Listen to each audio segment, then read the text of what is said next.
History is written by the victor. History is filled with liars.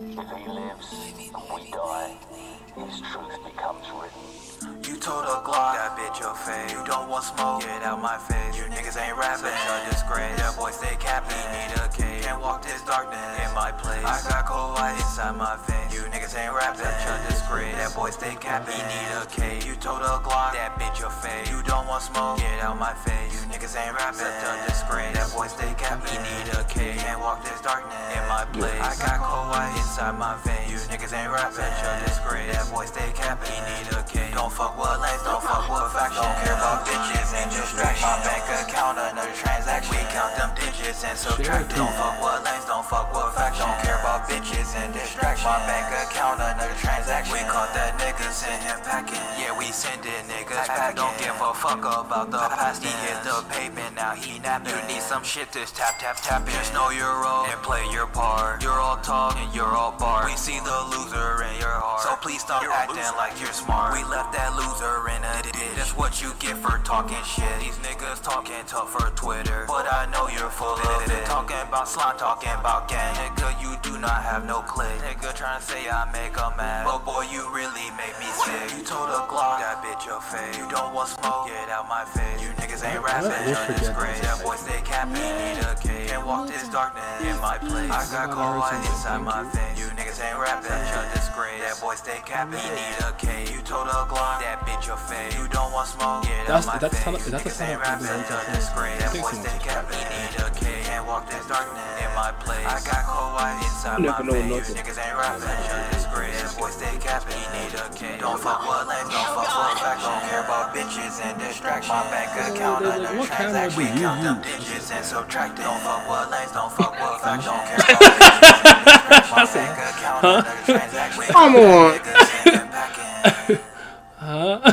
I said, huh? Oh, you were talking about her. I can't Don't take help her you. seriously. I can't help you, bro. Well, Zodiac, my guy, thank you, sir. I think Zodiac did you. If you guys did any of these, by the way, feel free to send them in. I'm feeling like a phony. Wonder why she Let me know if you guys think you're and now I'm feeling lonely. There was never room for us. It's not no Clyde or Bonnie. I don't wanna feel your touch. Just drop me into Sonny. I don't think she fucking want me. I'm feeling like okay. a phony. Wonder why she Let's get it. Who hopped in? It's the bastard. protagonist. Shit. It's the pro tag. Thank you for the follow. Someone just followed. I saw that. I caught it. I was paying attention. It's not too complicated. All right, how y'all doing, by the way? How y'all doing, man? I'm fine. Eating Nilla wafers, but they fired. You know what? You don't know what Nilla wafers? Millie wafer? Wow, forget it. Forget it. I don't want to talk about it no more.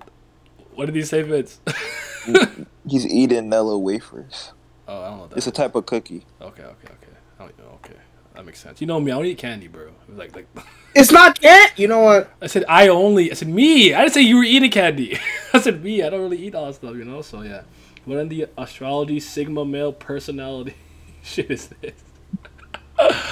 Mr. Myers-Briggs type indicator. So I basically, my friend had sent this to me just out of curiosity, and we did it. And this was the most in-depth one that I have done since probably my last year of high school that I have to pay for. And ultimately, there was a paywall at some point, so you couldn't get too in-depth into it. But yeah, I just wanted to talk about our results and stuff. And if you guys want to do it at all, let me just get the link actually.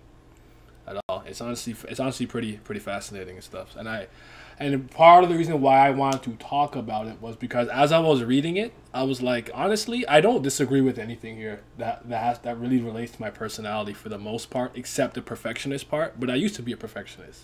I beat it out of myself, and the way I did that is very much in line with how an architect would do it. So I just thought it was interesting because I'm not used to being read like this. I'm not used to things know what I'm doing. So yeah. How did you guys feel about the ones you guys took at all? Yes, no, somewhere in the middle? Oh, I pretty much agree. Mm-hmm. I absolutely agree with what the fuck that thing was telling me. I mean, I don't know about the other thing that I kind of raised an eyebrow is I don't know about the whole waking up and then just a fucking myriad of bullshit bouncing around in my head like the fucking 3D pinball game at Windows XP. Mm-hmm. But yeah, for the most part, I pretty much agree. What about you, Vince? Yeah, for the most part, everything you said was pretty true, especially about the friendship one and one of the things about the relationship one. Mm-hmm. Those were like the two closest. Like, yeah, definitely been there. Definitely thought that a lot. Yeah, there was something on there, but I can't remember what it is. I'd probably have to go there. There was something that kind of was like, nah, that's not it. But everything else, pretty much, yeah. Yeah. Okay. And E still blue. Hey. Yeah, it was pretty much spot on, especially the weaknesses. But a lot of those I've been battling, so still slip up here and there because we're all human. But a lot of shit was definitely to a T for the most part. Yeah. All right. You guys want to start with me? We can start with me. Or that's I don't want to go. So you do or you don't. Do or don't what? Agree? You know, he's saying he agrees with it, but those weaknesses he's upset. I think he was saying he's aware of them, so he's trying to work on them. Like one of my weaknesses was something that I know I've been working on because I'm trying to be more of an empath. I'm trying to be more empathetic and sympathetic. So they're like, you don't care, you never care. And I'm like, I do. It's just you guys interpret it wrong, but you know I could probably be better at it, so I get it. You're taking a test right now? Yeah, you can just put. I guess I'll post the Twitter part too, so I can somewhere easy for me to find it, so I can just get it. If you want me to like go through yours at all, if you care. If you don't care, you can just say, "Black man, I did mine. This is what I got. Who cares?" Move on. But yeah, we're talking about keep saying Myers-Briggs type indicator. I think some people call it personality test, which is why it used to throw me off. But yeah. I meant the title of the screen. Oh, no. Okay. So the title of the screen was gonna be "We Don't Go Outside" because when me, Simi, and Lizard did ours were pretty much just like introvert type things. And then after East and Vince came with the "I go outside," I'm like, all right. So I guess we kind of go outside. So I had to change it to the title name. But I'll pull up mine. I'm gonna get mine's 2 pictures though. And then I want you guys to chime in on anything you think you agree with, whatever. But yeah, this is mine. So I got architect, assertive. The biggest understanding that I know from the difference between assertive and turbulent is people who are literally assertive. They kind of are, they're more grounded in their emotions and like the decisions that they make or are going to make. They're okay with them, whether they're right or wrong. Whereas someone who's more turbulent, I think, kind of they wrestle with it a bit more, and they're not necessarily sure if they did the right thing or if they're going to be doing the right thing.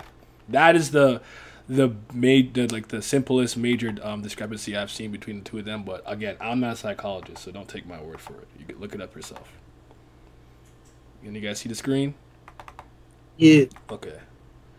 Oh, where's the other one? All right. Let me actually just look at it on my phone because it'd be easier that way. Yeah. Okay, so it says here mind. This trait determines how we interact with our environment, and that's just like, do you rather be more outside or inside? So I'm pretty much 80% introverted, and that's true. Think about me is that like I'm outside often as a necessity, and I'm socially calibrated well enough, but I'm always, my favorite place on this planet is my bed, is my room, right? So being at home, thinking about what I want to do, and like reading, writing, gaming, a lot of my hobbies are things you do inside. I could work out inside too. I work out inside all the time in my own house. I don't always go to the gym or go outside. So I don't know if you guys, based on what you've seen, do you agree with that? You think I'm probably a little more extroverted? I could see the percentage probably being a little too skewed to introversion though. 21 extroverted, 79 introverted. No, I think I would agree with that because you be talking about fucking going to a place and then going right back fucking home after like fucking 30 minutes or so. So that's true. I think I more or less agree with that. The function I was at the other day, I left early too.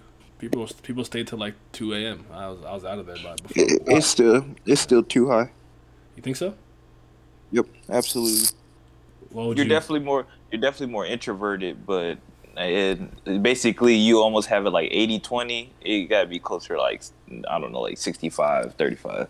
Okay, so you think it's lopsided. That's all. Yeah, it's a little outside because you still go out a lot.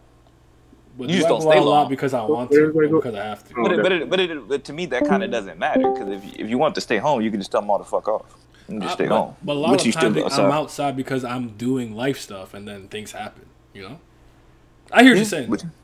You're right. yeah, you got a But lot of I'm trying friends. to go out You more. do stuff.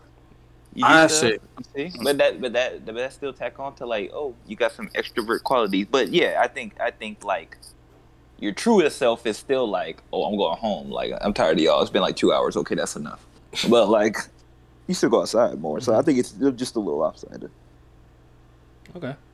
yeah, because when you don't complain when you go outside and you in nature, or you not as in crowded in a closed space with a bunch of people, and you be posting pictures and shit like that on your nature boy gimmick and shit.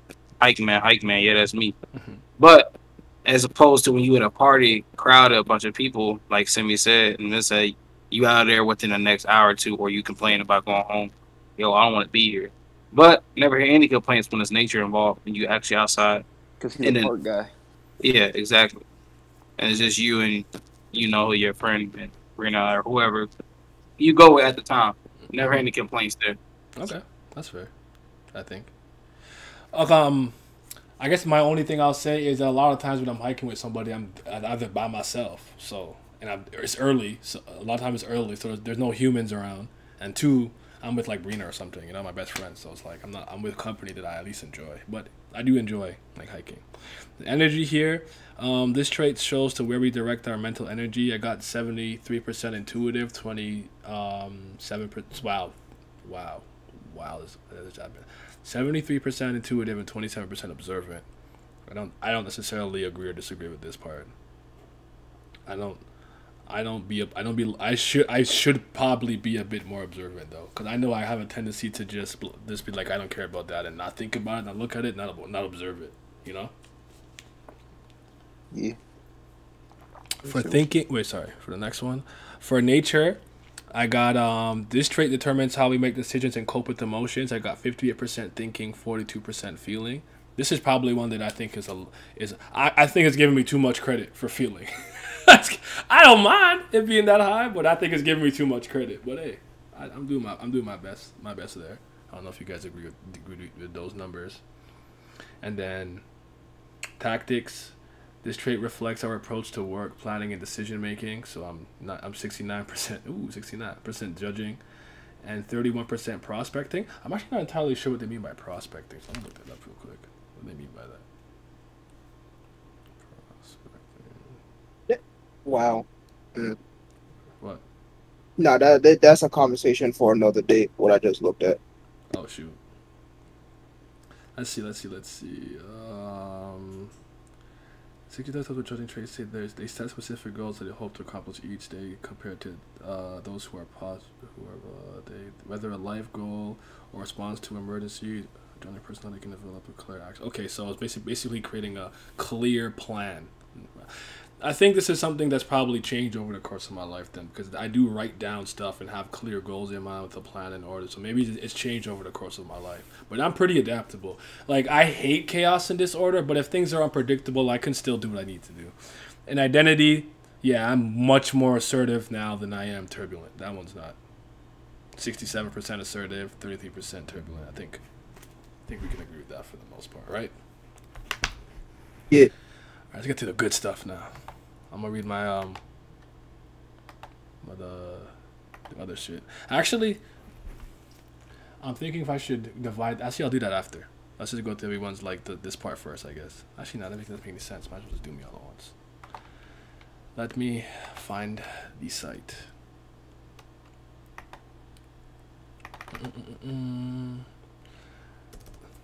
What y'all do today, by the way? Yo, I got home so fucking late, bro. I was so upset. Eating Nilla wafers. I had to fucking cause today, I had to go to fucking the USPS office because they didn't deliver my shit. It required a signature. I want to say more, but that's for after camera hours. But yeah, I had to go over there. I did. It wasn't bad. They actually had a good coworker behind that fucking glass. and I didn't have to wait online. So I got my stuff. Then I went to Target. I bought something to chew on. Then I came home, drenched in sweat. I did my usual. I washed my shirt because I take a shower when I want to sleep. Now here I am. I ain't do shit. Not doing shit raw though, right? It absolutely is. All right, I got it here. I'm gonna just leave it like this. Fuck it. It might cut off a couple of words here, but you know, you guys can deal. But yeah, okay. This is all stuff that I found really fascinating because, again, I was reading it. I'm like, damn, they got me, bro. They got me, Vince. They got me. They always do, man. They always get us in the end. I don't deserve this. I'm a stand up. I'm a stand up citizen. Stand up citizen. Okay, so the oh my god, bro. Introduction. So this is kind of like a little bit of insight into how my brain works a little bit. So this is interesting. So a lot of things that I don't necessarily voice or articulate, I'll be articulate here. I'm not gonna go through literally everything here. Say the which Digimon. Chile. Okay, so it says this is one of the rarest personality types apparently, and one of the most capable. They're rational, quick-witted, but they may struggle to find people who can keep up with their non-stop analysis of everything around them. So I understand that. Slimer Sleuth I heard is a good, but I actually haven't played any Pokemon games at all, really, except my Digivice. So yeah. Oh, I didn't know that all this. I never saw this on my computer. I didn't know that all this. Look, this bat's flapping. Like looking at this computer, a thirst for knowledge. So that's something that's true. Like I'm always wanting to learn. These personalities can be both the boldest dreamers and the bitterest of pessimists. I think that part is important. Because you could really have like high aspirations because you think like, yo, I'm so capable, I can do anything, or you're like, life sucks so bad, you're so realistic, you're just paralyzed. You don't do anything. Like that part's real, for real. Architects believe that through willpower and intelligence they can achieve even the most challenging of goals, but they may be cynical about human nature, more generally assuming that most people are lazy, unimaginative, and simply doomed to mediocrity. Oh shit! Does that sound like me, or does that sound like me sometimes? Yeah. See, he said, "Oh shit." Sounds like they're smart. Their downfall is everyone else isn't as smart, but also we also have a tendency to dismiss anything that's not related to intelligence, which makes people not like us. It's our own problem too. Yeah. So. Architects derive much of their self-esteem from their knowledge and mental acuity. In school, people with this personality type may have been called bookworms or nerds. I wasn't necessarily called a bookworm or a nerd, but a geek and nerd, sure. 3 things people used to call me was a womanizer, a nerd, and athletic. But rather than taking these labels as insults, many architects embrace them. They are confident in their ability to teach themselves about and master any topic that interests them, whether that's coding, capoeira, or classical music. Architects can be single-minded with little patience for basically any type of distraction or idle gossip. That said, it would be a mistake to stereotype these personalities as dull or humorous. So this is a part that I always say, like, I say I'm boring a lot of the times. I'm not bored in terms of what I do and how I go about stuff, and people who are around me tend to enjoy themselves. But I understand the things that are conventionally seen as fun, exciting, going out, being in the club, shaking your ass, drinking, doing drugs, music, blah, blah, blah. I want to get lit on the yacht, trying to get lit. Like, that's cool, but, like, I don't care. I'll go home and read a book, have a great fucking night. So, we're not actually humorless or dull. It's just, because of what is genuinely seen as fun as exciting, we understand that, like, hey, I'm probably boring to most people, and that's fine. It's super fun. I downloaded it in Hacker's Memory 4 of the Switch during the quarantine. Oh, shoot, that's dope. I'm reading. How boring. Mediator, I hope for advisor. Yeah, hey, man, it happens.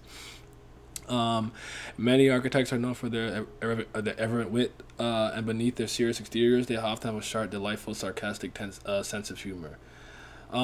Architects question everything. Many personality types trust the status quo, relying on conventional wisdom and other people's expertise to go about their lives. But ever skeptical being the operative word, architects prefer to make their own discoveries. In their quest to find better ways of doing things, they aren't afraid to break the rules or risk disapproval.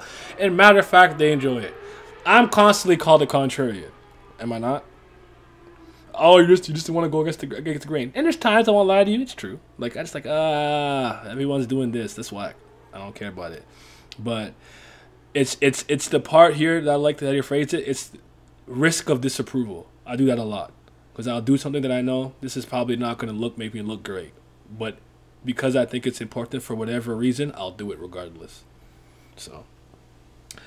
But as anyone with this personality would tell you, a new idea isn't worth anything unless it actually works. Architects want to be successful, not just inventive. They bring a single-minded drive to their passion projects, applying the full force of their insight, logic, and willpower. Hockey up, baby. And haven't helped anyone who tries to slow them down by enforcing pointless rules or offering poorly thought-out criticism. Yeah, I think anything I really cared about. Social frustrations. Oh yeah, the social stuff's pretty interesting. So it's a horoscope, not a horoscope, Brand. It's not a horoscope. This is pretty well respected in like a lot of psychology circles, but this is just this is the most you got ISTP. That's like 86 attack points for an introverted stat. You said 86 attack points. Architects aren't known for being warm and fuzzy. They tend to prioritize rationality and success over politeness and pleasantries. In other words, they'd rather be right than popular. That sounds like me a lot.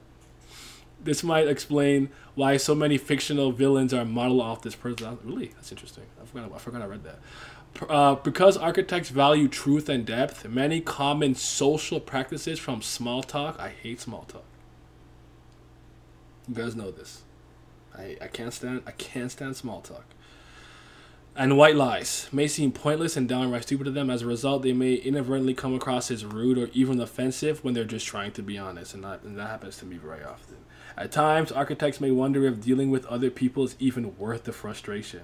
And I realized over the course of a couple of years of my life, I did self-isolate in so many ways, and it got worse, increasingly worse, until really about this year where I actively tried to combat against it.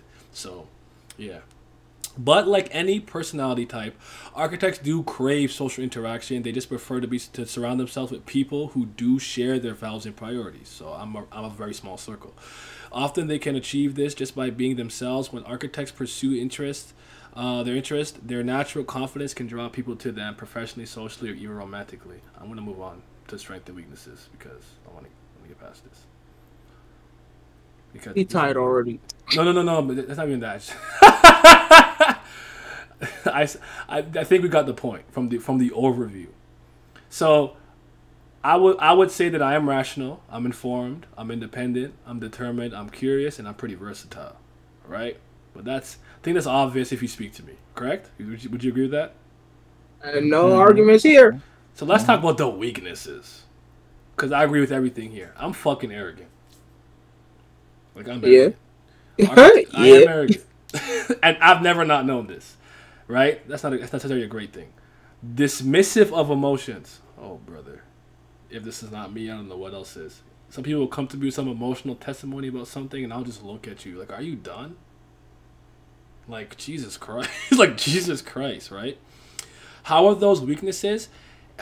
Because I would argue that everything has pros and cons to it.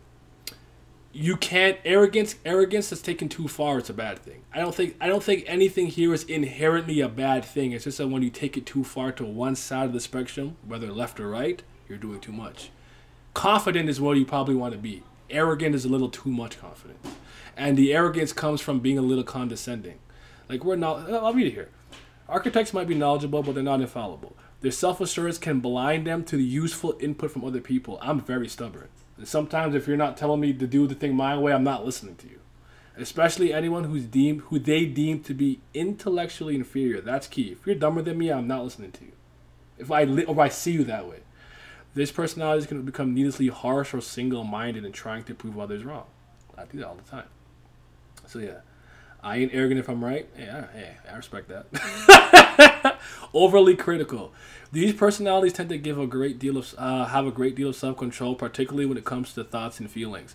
When the people in their lives fail to match their level of restraint, architects have become scathingly critical.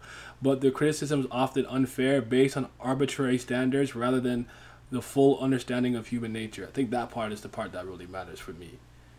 it's based on my own ideals and how I think things should go in life for us, but not just based off humans in general, because humans are so fucking irrational. You know what I'm saying? So, and I'm combative. This I don't think is a bad thing, but I think you can be too disagreeable, and I've always said that I'd rather be extremely skeptical and even a cynic than being blindly obedient. Which is why I'm naturally combative, because you could tell me something and I'll be like, oh yeah, I'll look at you and agree with you, but I'll look it up myself just to make sure you aren't speaking out the crease of your ass. Like my friend says, that's a cap. I want to know if that's a cap, bro. A singular cap. So, yeah. Token is fine, but I have no opportunity. If I'm right. And then romantically clueless. I'm pretty oblivious when it comes to I'm getting better, and I've obviously done certain things for a long time, but it's very difficult for me to know if someone likes me if they don't just tell me.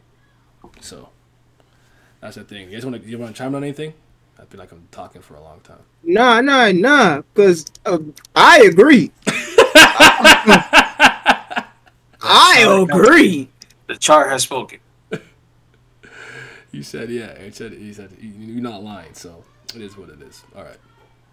Let's go to romantic relationships. There's a couple things here I thought was interesting.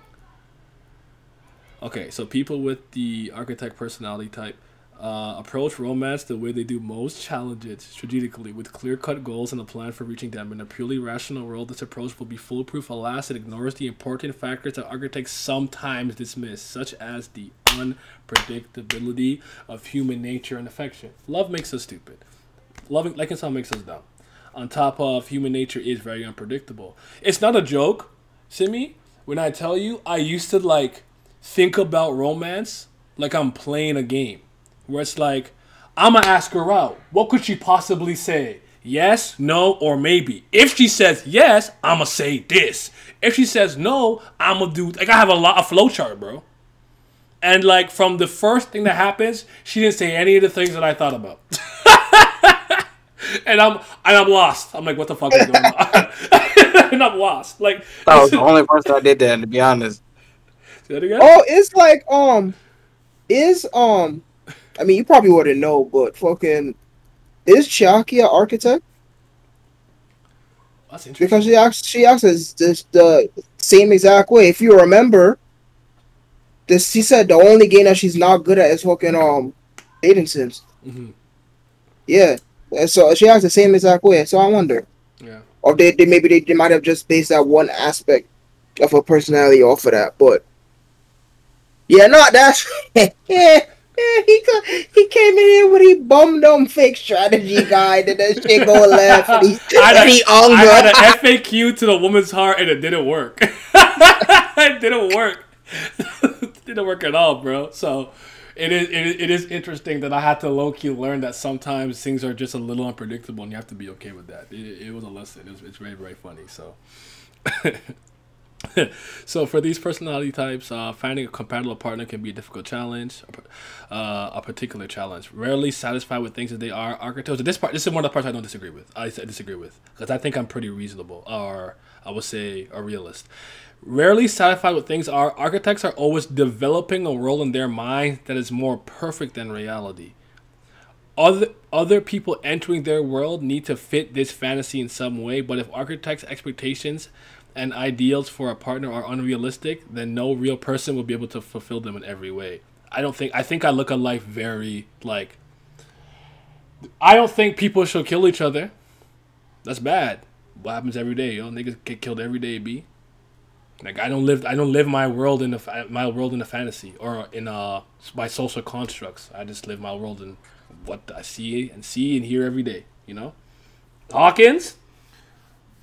I ain't mad at that. Someone sent me one and I saw like Sasuke, Lelouch, the guy from not one of the smart kids, not Norman and Emma. What's the other kid from the smart one from The Promised Neverland? Norman. I just said not Norman. I just said not Norman and not Emma. I just said Norman. I just don't understand what happened there. Ray. I just don't understand what happened. I wasn't paying attention. Oh shit! But yeah, Ray. Yes, Ray. Thank you. Yeah. So like those kind of characters. That's what I saw there.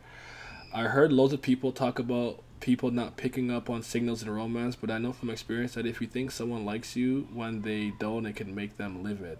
Someone thought I liked them when I didn't. That's happened to me once or twice, and I didn't know what was going on.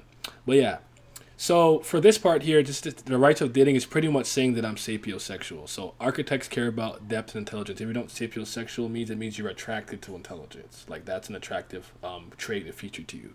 They insist on honest, open communication. For them, a relationship that isn't founded on these values is hardly worth pursuing. And I wholeheartedly agree with that. Especially the thing about the honesty part, what I think some people get wrong with me is I'm not asking you to be like, hey, I need to know the autobiography of your life. What did you do when you were 14, April 26th at 4 p.m.? I don't like that's what I'm talking about. But are you living authentically? What you're saying is what you do. That's what matters to me. Authentic, being authentic. Like, and are you a person of integrity?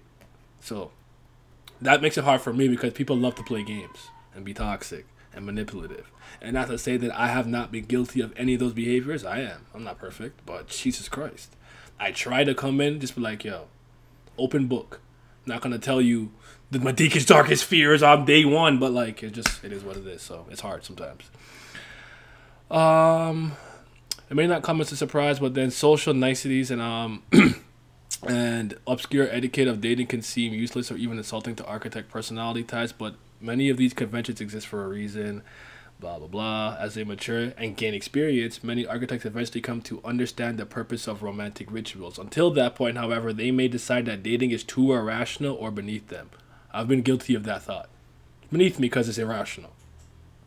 So, I think I spoke with you a little bit about this on Twitter, East, but it's like when what you're saying and doing don't match up. When I was younger, I didn't know what to do, but to make of that. You could be like, hey, I only like people who do this, and I'm the complete opposite of that, but you like me. It used to fuck with my brain. I'm like, what? What's going on? Yeah, we talked about that a little bit, yeah. Mm-hmm. On April, he said on April 26th, 4 p.m.-ish, when I was 14, I was playing Yu-Gi-Oh! In the club in high school. There you go. It was a Tuesday. We played on Tuesday, Thursday, and Friday. It's good times. There you go. So he knows what he was doing. But there's a line here that I want you to find. I want to find that I think you guys will find interesting. But yeah, silliness of dating. Blah, blah, blah. Sometimes architects strategy falls when they struggle again. So okay, yes. Sometimes architects' best strategy is to focus on what they enjoy rather than struggle against the rules of dating. Ironically, people with this personality type are often the most attractive when they aren't trying to be. Just doing what they do best. Pursuing their interests that light them up and can help with their confidence and intelligence shine. Thank you for the subscription, Sykes, my guy. 9 months, perfect timing. Shout out to Drake. Hey, yes, sir. We're here. So this part here is, I would honestly argue to me, it's when I'm just really like trying to mind my own business. You know, I say monk mode, studying the blade, I'm just doing what I need to do. That's when I get the most attention. I feel it. Which is mad annoying. I mean, hey man, it's either or. You gotta take what you could get. Yeah. Emotional sickness here.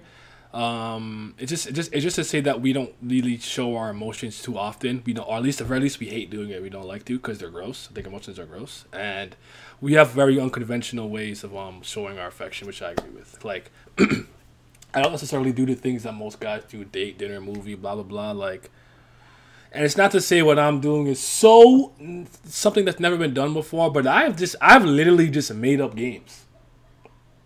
Like a game, like an icebreaker type game. Like I've literally just sat down and made some shit up for us to do or play to kind of break that weird first initial tension, you know? So that's kind of how my brain works.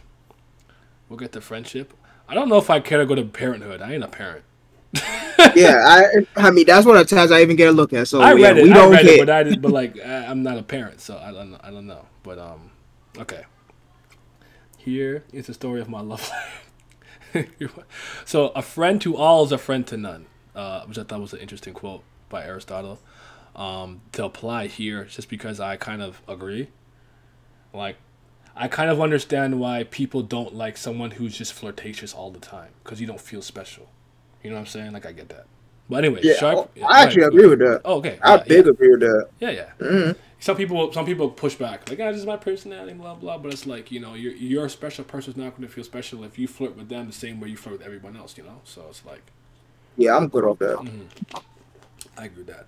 I took this like 5 minutes ago. I got logician, which seems pretty accurate. Oh, so we're gonna get to that. We're gonna get to that too. Did you get Sykes? What did you get? Did you get assertive or turbulence with the A or the T at the end? Which one did you get? Okay, so sharp-witted and darkly funny architects aren't everyone's cup of tea, and they're okay with that. I understand. I really understand how I can come across. It really doesn't bother me.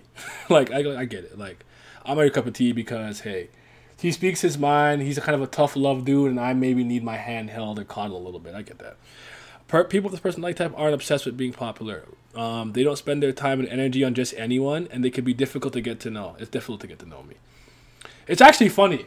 I would argue that one of the biggest moments that me, Simi, and Vince and everyone else got closer. Do you remember that big order thing? And I'm like, okay, I don't know what's going on here. I'm outside the loop and I just left. Yeah. And you guys actually picked up on that.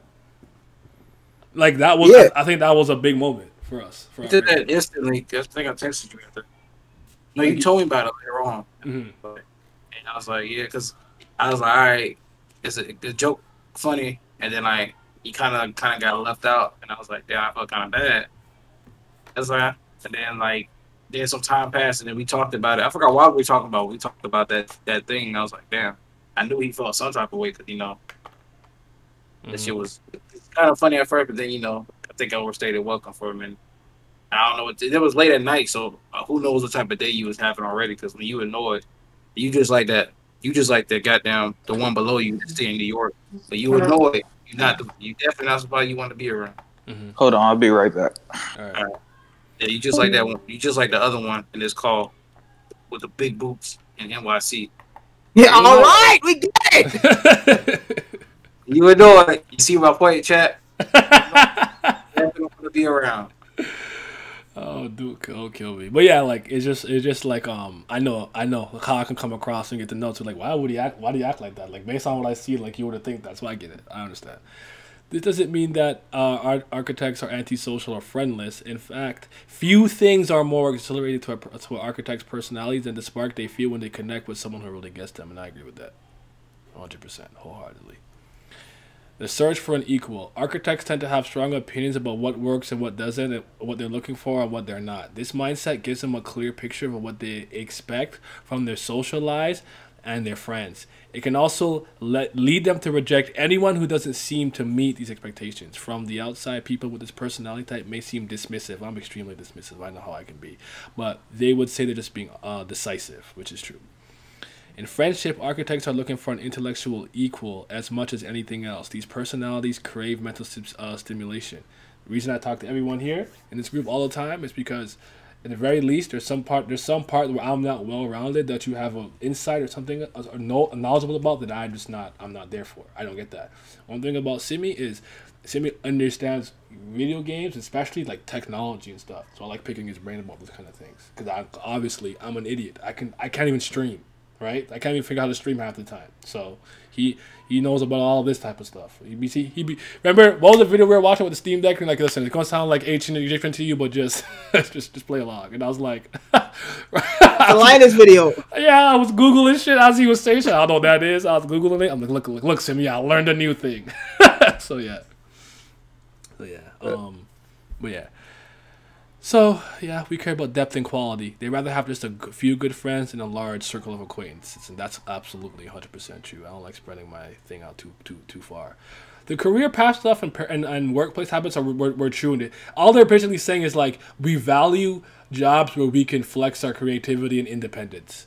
We don't like working in groups too often, especially if people aren't competent. I want to get to the conclusion here because I want to move to the logistics stuff because I think that's... honestly, I've read this so many times, so I'm like... But yeah, thank you, bro, for the compliment. I'm starting reading through mine bit by bit, and it's interesting. Yeah, it's interesting because there's probably certain parts where you may not agree with. Like, again, there's a part here that said that we're kind of perfectionists, and I used to be one, but it never got me anywhere, at all.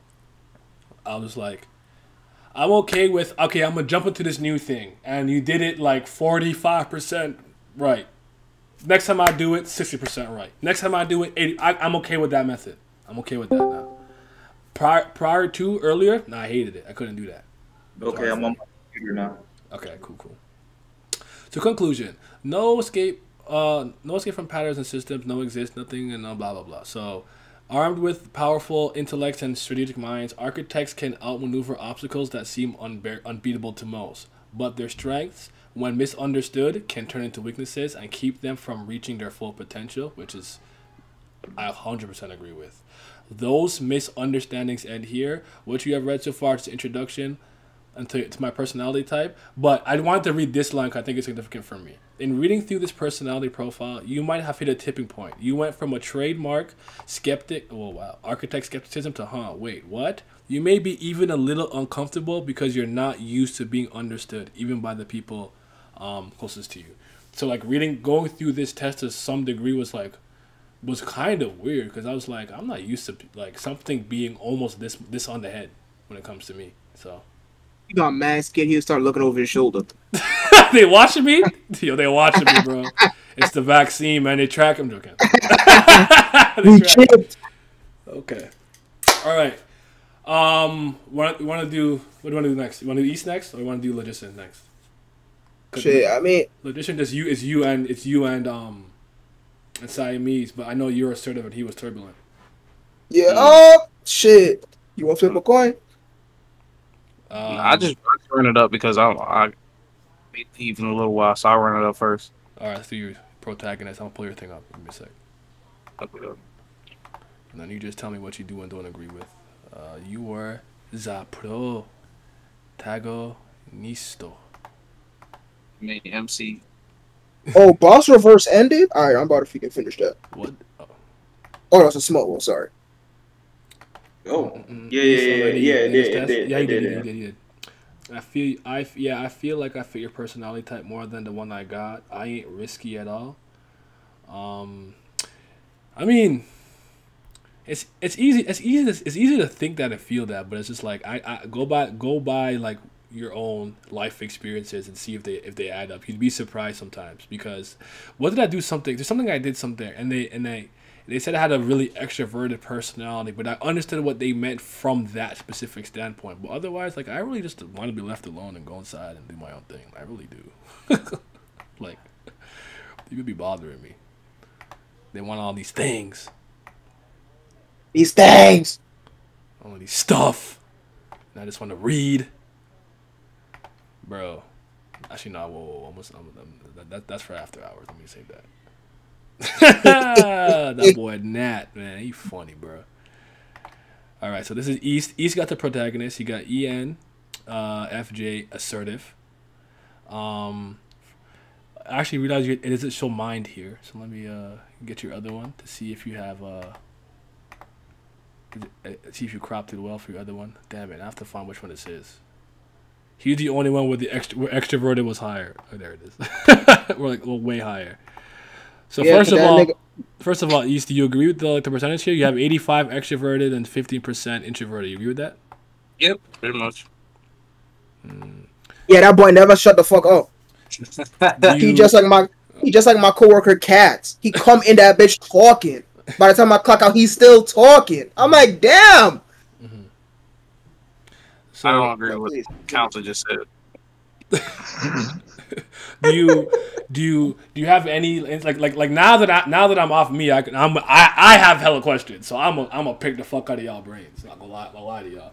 Do you have any reason in your mind that why you don't particularly you aren't introverted or you don't necessarily like being I guess alone or inside? I'm just a curious cat. Knuckle sees meow meow, nigga. I'm just a curious person. I like people. I like energy, and I truly believe everybody's basically somebody may be you may view her as a side character in your life, but everybody's the main character in their own life, and everybody has vastly different experiences. And the more I talk to people, that's how I've gained vastly way more knowledge than somebody my age typically would have, because I've experienced it living vicariously through various different people. If you talk to everybody in this call, they live lives so vastly fucking different from each other, but have the same similar interests. You'd be very fucking surprised. But a lot of people have heard a lot of your stories, so they know kind of lives, but some of the after hour stuff that they don't know that we know is just like, But if you ask anybody from chat, ask 3 people in the chat how they were pursued one thing, right, and you have 3 different answers, but you have 3 different answers based off of the life experiences and their personalities that you have, and it's just very fascinating for me to see everybody different way of lives and stuff like that. I just find people interesting based off anything. See, I think I have the opposite opinion to some degree. Like, I don't find most people that interesting. I don't like them. So, just a quick question: how do you like? Let's say you're tired or you're a little burnt out. How do you replenish your social battery? That's actually the thing I'm going through now. I actually do need to recharge from the inside on that occasion. And if in that case, I will retreat back into the house, or if I am forced to go out, I do make us do lesser activities that don't require as much. But recently, in certain events, I had no choice but to go out there because of loyalty and stuff like that, and keep occupied and help different people out. So that was that. But typically, I just recharge and enjoy things like I like. I immerse myself in, like, I really love film and, like, shit like that. So I just immerse myself in a TV show that I'm really watching that intrigues me based off whatever. Okay. And then I get back into my zone, recharge, get some rest, and then it doesn't take that long for me to reboot. Okay. Because, like, for me, like, I need to just be left the fuck alone in a dark room by myself to, like, kind of, like, start to recharge a little bit. So that's very interesting to me. But now, the right group with the right group amount of people, right group of people, I can even get energized back off that. Okay. If I haven't seen it in a long enough time. That makes sense to me. I don't have all of the other ones here. I have your energy 65, intuitive 35%, observant. You agree with that?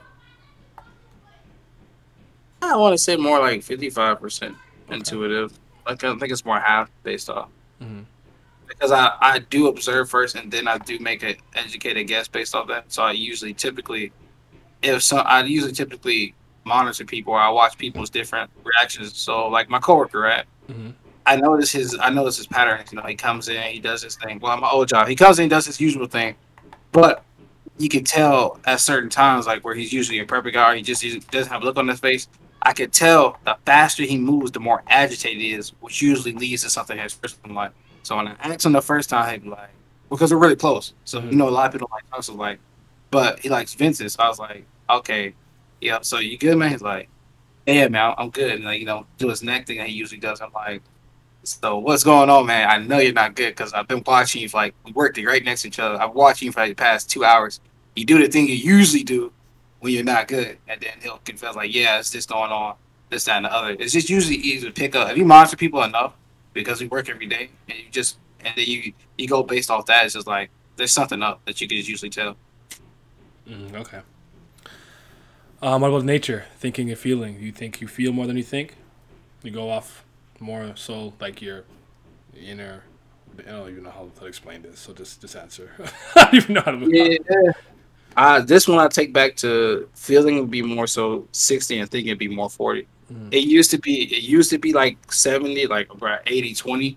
But then as I got older, I started thinking more on my mind. I started doing that less because he's getting into a lot of shit. So doing the actions first, and then I just actually learned some sayings that actually stuck with me over the course of my life. It's just like, think before you act, think before you speak.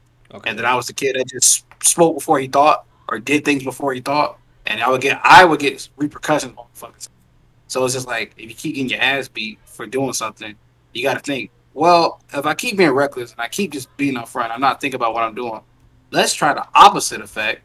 And then, wow, thinking before I acting actually gets me somewhere, actually gets me in less trouble, actually, like, so that forwards back to that. So I try to keep emotions a lot strained back and think before I say things, or think before I do things, because of the. But it's still in your natural disposition to go off. Yes, it's natural, but I can control it and just like. Okay. Let me, and always depend on circumstances. What's up, East or West? I gotta write this down. I didn't say East or West. Yes. I did it. I win. All right, let's hop into your stuff though. Let's hop in. See what you got, man. I haven't actually gotten to read yours that much. I read a little bit of a little bit of the Logician, but I didn't read yours at all. Yeah, so let's get into it. I actually, as I was doing these, I'm like, I think this would be a cool stream idea. I would like to talk about this on stream, so I just said, you know what? Whoa. That was. We in a church? What the fuck? you heard those like acoustics? Yeah. That's kind of clean, boy. Hell, the Emperor. All right. Yo, if it's in a cathedral. I'm in a garage. Okay, that makes sense. So, East, I'm gonna read here, and you can stop me at any given point, or if you remember anything you read from any of the sections that were, because you did screenshot some stuff. Feel free to kind of point it out or whatever. But all right, so. Protagonist, ENFJ is a person with the extroverted, intuitive, feeling, and judging personality traits. These warm, forthright types love helping others, and they tend to have strong ideas and values. They back their perspective with creative energy to achieve their goals. Protagonists feel called to a greater purpose in life. Through thoughtful and idealistic, these personality types strive to have a positive impact on other people and the world around them. They rarely shy away from an opportunity to do the right thing, even when doing so is far from easy. So far, so good? Yeah, pretty spot on. Okay. Protagonists are born leaders. I know you said that this was weird for you. Did you want to chime in on that? Or do you want me to read a paragraph first and then you comment after? Yeah, I'll comment after. So, protagonists are born leaders, which explains why these personalities can be found amongst many notable politicians, coaches, and teachers. Their passions and charisma allow them to... I think you have a lot of charisma. Passion and charisma allow them to inspire others, not just in their careers, but in every arena of their lives, including their relationships. Few things bring a protagonist a deeper sense of joy and fulfillment than guiding friends and loved ones to grow to be their best selves.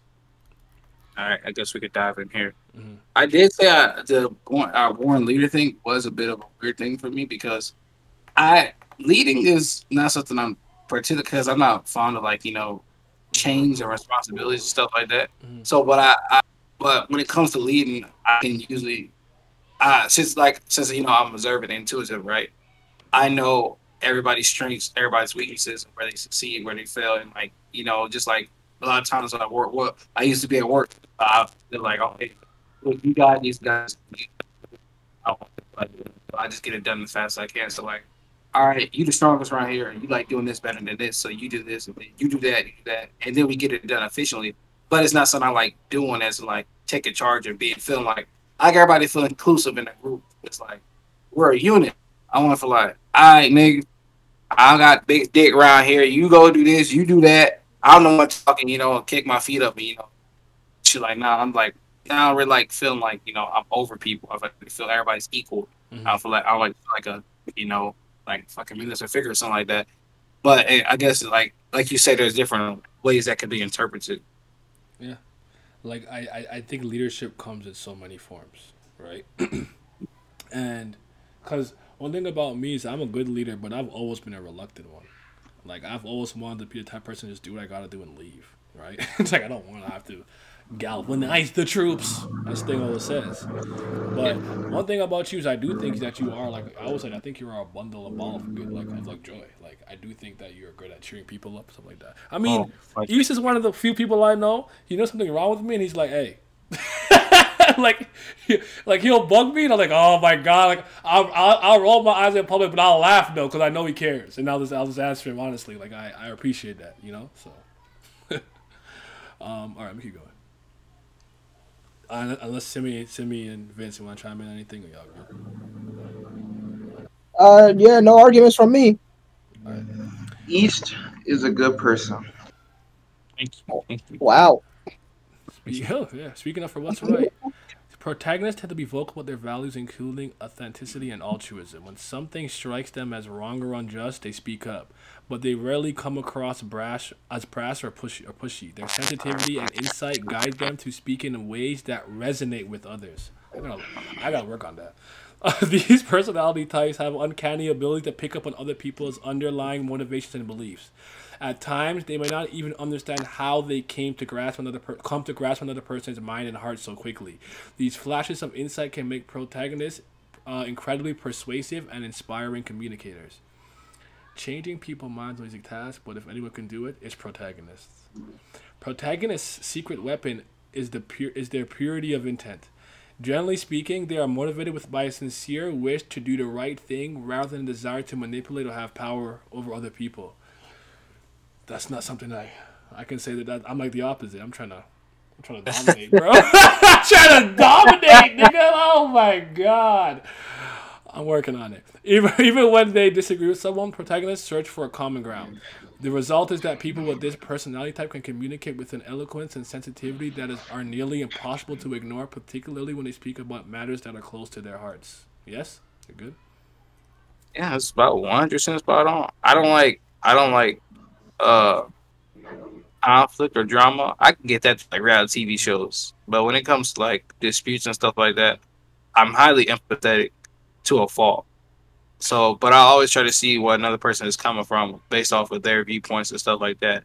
And I feel like you can always usually find a common middle ground in a sense. Even when you can't agree on something, you can take something away from what somebody else said instead of just button heads. Like that's a issue I have with like the series we will not speak of, but that stupid ass fan that I can't wait to burn to the ground because I hate every last one of those niggas. But that's besides the point. Oh my god. Niggas always want to have the hard right or hard left. I'm like, how about you just meet in the middle when everybody has a good point here, a good point there? It's just if you come together in the middle, I'm pretty sure we can make something together that flourishes, and makes everything better. But niggas always want to have to. It's all about, I guess, pride and other things like that that people have it so high valued and stuff like that that they feel like if they should come down to somebody else's level, then they pussy or they lost the battle when some things aren't even a battle in the first place. And if it was, you could actually both fucking win if you just put aside your differences. But a lot of people don't like doing that. But as much argument as I've had in my group, which I consider my family now, I've come to know how to operate on everybody and make everybody behave properly, even where I'll have arguments and stuff like that. I've learned how to keep everybody calm enough to, be the mediator. That's what I've done a lot. So it's just like, it's just years of experience with that too. It's just like, I don't really like drama, conflict. I like peace and happiness, right? Mm-hmm. Yeah, we don't need the chaos. Chaos is not it. Okay. Getting involved. When protagonists care about someone, they want to help solve that person's problem, sometimes at any cost. The good news is that many people are grateful for protagonists' assistance and advice. After all, there are reasons these personalities have a reputation for helping others improve their lives. Protagonists are genuine, caring people who talk the talk and walk the walk. Nothing makes them happier than motivating other people to do what's right. But getting involved with other people's problem isn't always a recipe for success. This is the thing. I could see this being some people like, yo, you mad nosy, leave me alone. I could see this. Protagonists tend to have a clear vision of what people can or should do in order to better themselves, but not everyone's ready to make those changes. If protagonists push too hard, their loved ones may feel resentful or unfairly judged. And with this personality type is known for being insightful, even the wisest protagonist may sometimes misread a situation or unwillingly give bad advice. Yeah? No? Yeah, 100%. It's happened all the time. It's happened a lot of times before. Okay. That's why I said that emotional thing. I've done more thinking now than my feelings because it's happened a lot before. What I speak about is with my homegirl, you and Stephanie, and then my godson's dad. They're very stubborn, both of them, and very prideful, both of them, right? So it's in the fact that these motherfuckers, we talk, right? And I'm like, all right, obviously I know exactly what your problem is or your issue is. This is how you solve it simply. And like they said, I know how to speak to people you speak to people in various different ways, depending on who they are, the relationship you have with them, and how they coast around, right? So it's like, all right, you think you should do this like that. They were like, whatever, man, whatever. But then they'll go back like the next day or like a couple hours later. Well, I think I should do this. And I'm like, yeah, you jackass, I just said that shit. But because they're so fucking stubborn and they like, it's like some people just want to talk, but they really don't want the input and insight to fix it. Mm-hmm. But then they know, but it's just like that. It's like, why are you? Basically, they kind of know, or they'll figure it out, but they just don't want to admit it and then just go about their own way of like, well, I'll just do this. I'm like, yeah, that's what I just said. But you kind of, I understand how you operate already, so you do your thing. So when it came to that, to a certain extent, like later on down the line, I was like, all right, I ain't telling you shit because I didn't know how you operate. I was gonna listen, and then you do your thing. I'm like, huh? True. Well, we gotta do what you gotta do. And then I'll be like, and then in my head, I'm like, well, you should do this. And then I keep it to myself. Then later on, they come like, well, yeah, I'm just gonna do this. I'm like, yeah, I know, but she wouldn't have fucking took it the same way. My godson has learned more, especially after my dad. He's learned more, especially after my godson was born.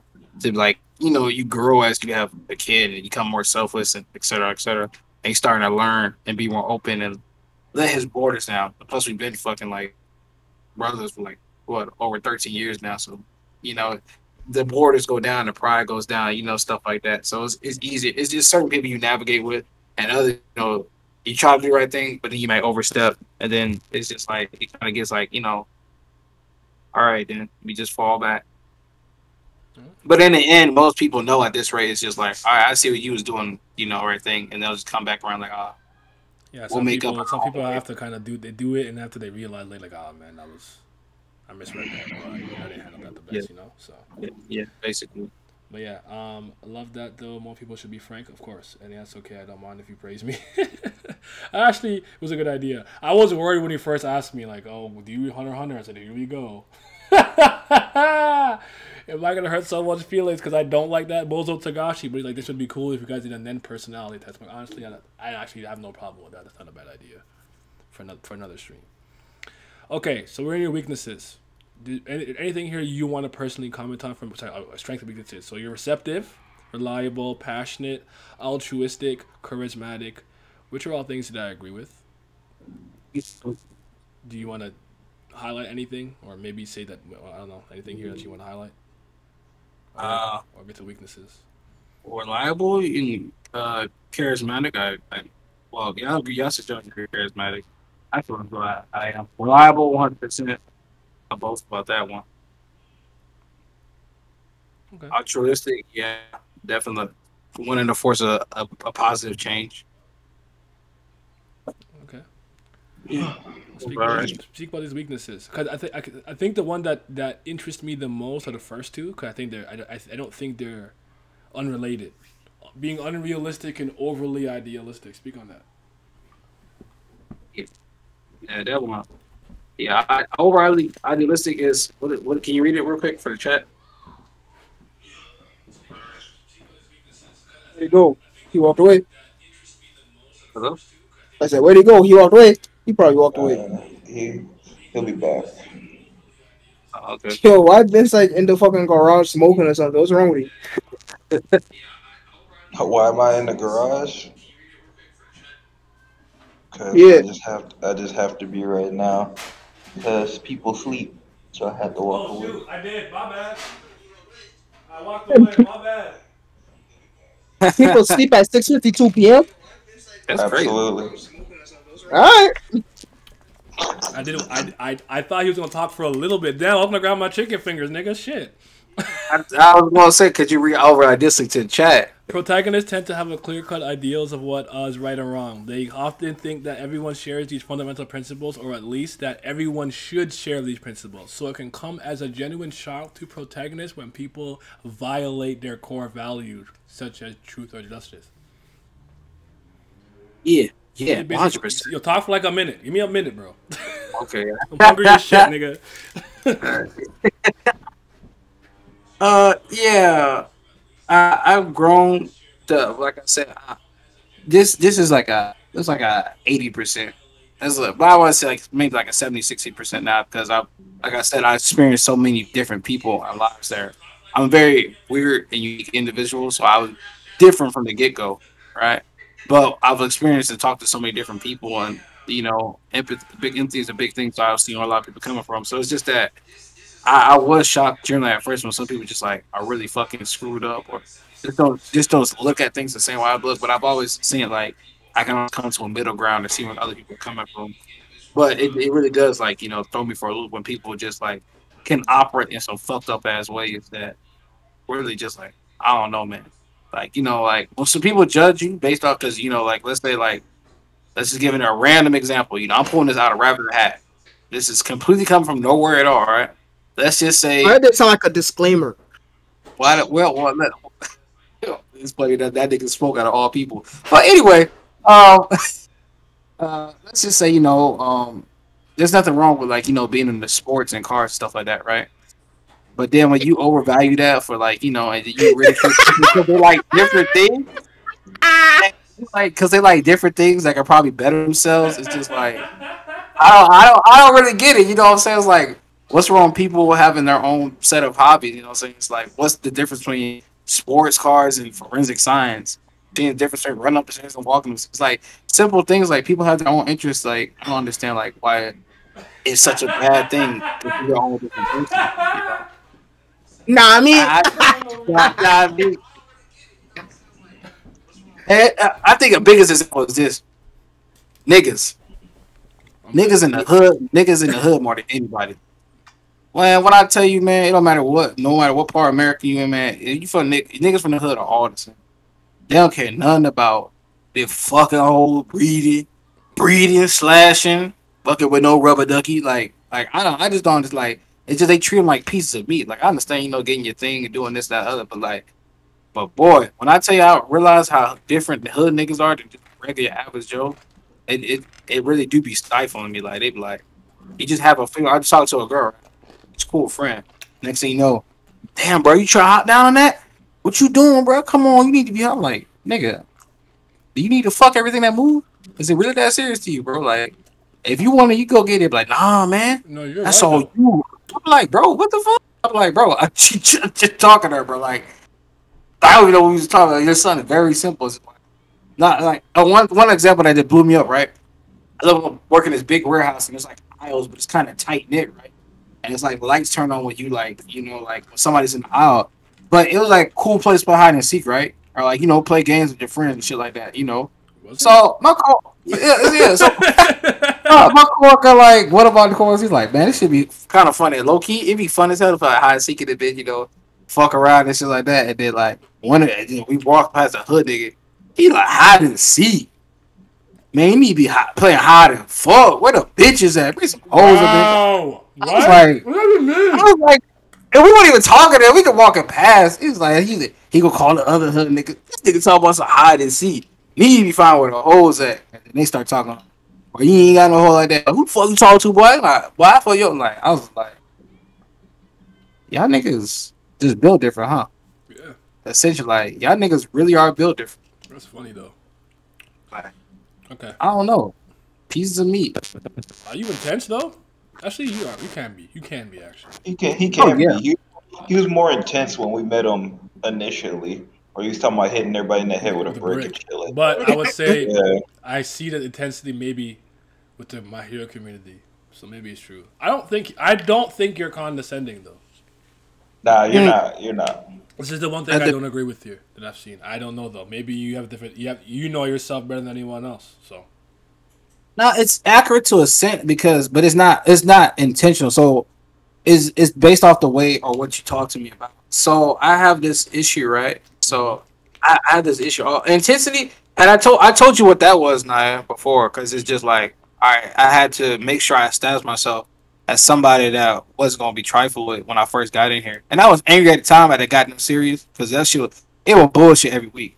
But I had told you I had to evaluate myself as a legitimate threat, so nobody just step up to you sideways. I remember this. Yes. I remember. So yeah, so I had to put that threat out there because I really don't like I really like getting into violence like that. Like I will bust your head, but I rather not do that. Rather just keep it copacetic and peaceful. But I had to put that more towards out there so I wasn't disrespected immediately. You know what I'm saying? So, but back to the constant thing. I do have an issue with that. My thing is, I usually because I know a lot of things, right? Based off intuitivity, or I just know knowledge because I talk to everybody first. Like even in my group, right? I'm the closest person to everybody in my group. Like everybody comes to me first before they come to anybody else to talk about something if they need something, and then we bounce to other people. But basically, because of everybody in the group and the way we're connected, I'm basically the closest person to each person in the group because I'm the most reliable, most easiest to contact and access. So, and you can easily talk about me, and I know, everything it said. I know how to operate with people, right? So, basically, what it comes to is that if I already knew something prior to, right, and it was more obvious to me, or I picked up on it, and I think other people pick up on it too, I would start in the middle and I have an issue with starting in the middle of a conversation or starting in the middle of a story when I think you already know everything or you should have caught up to everything.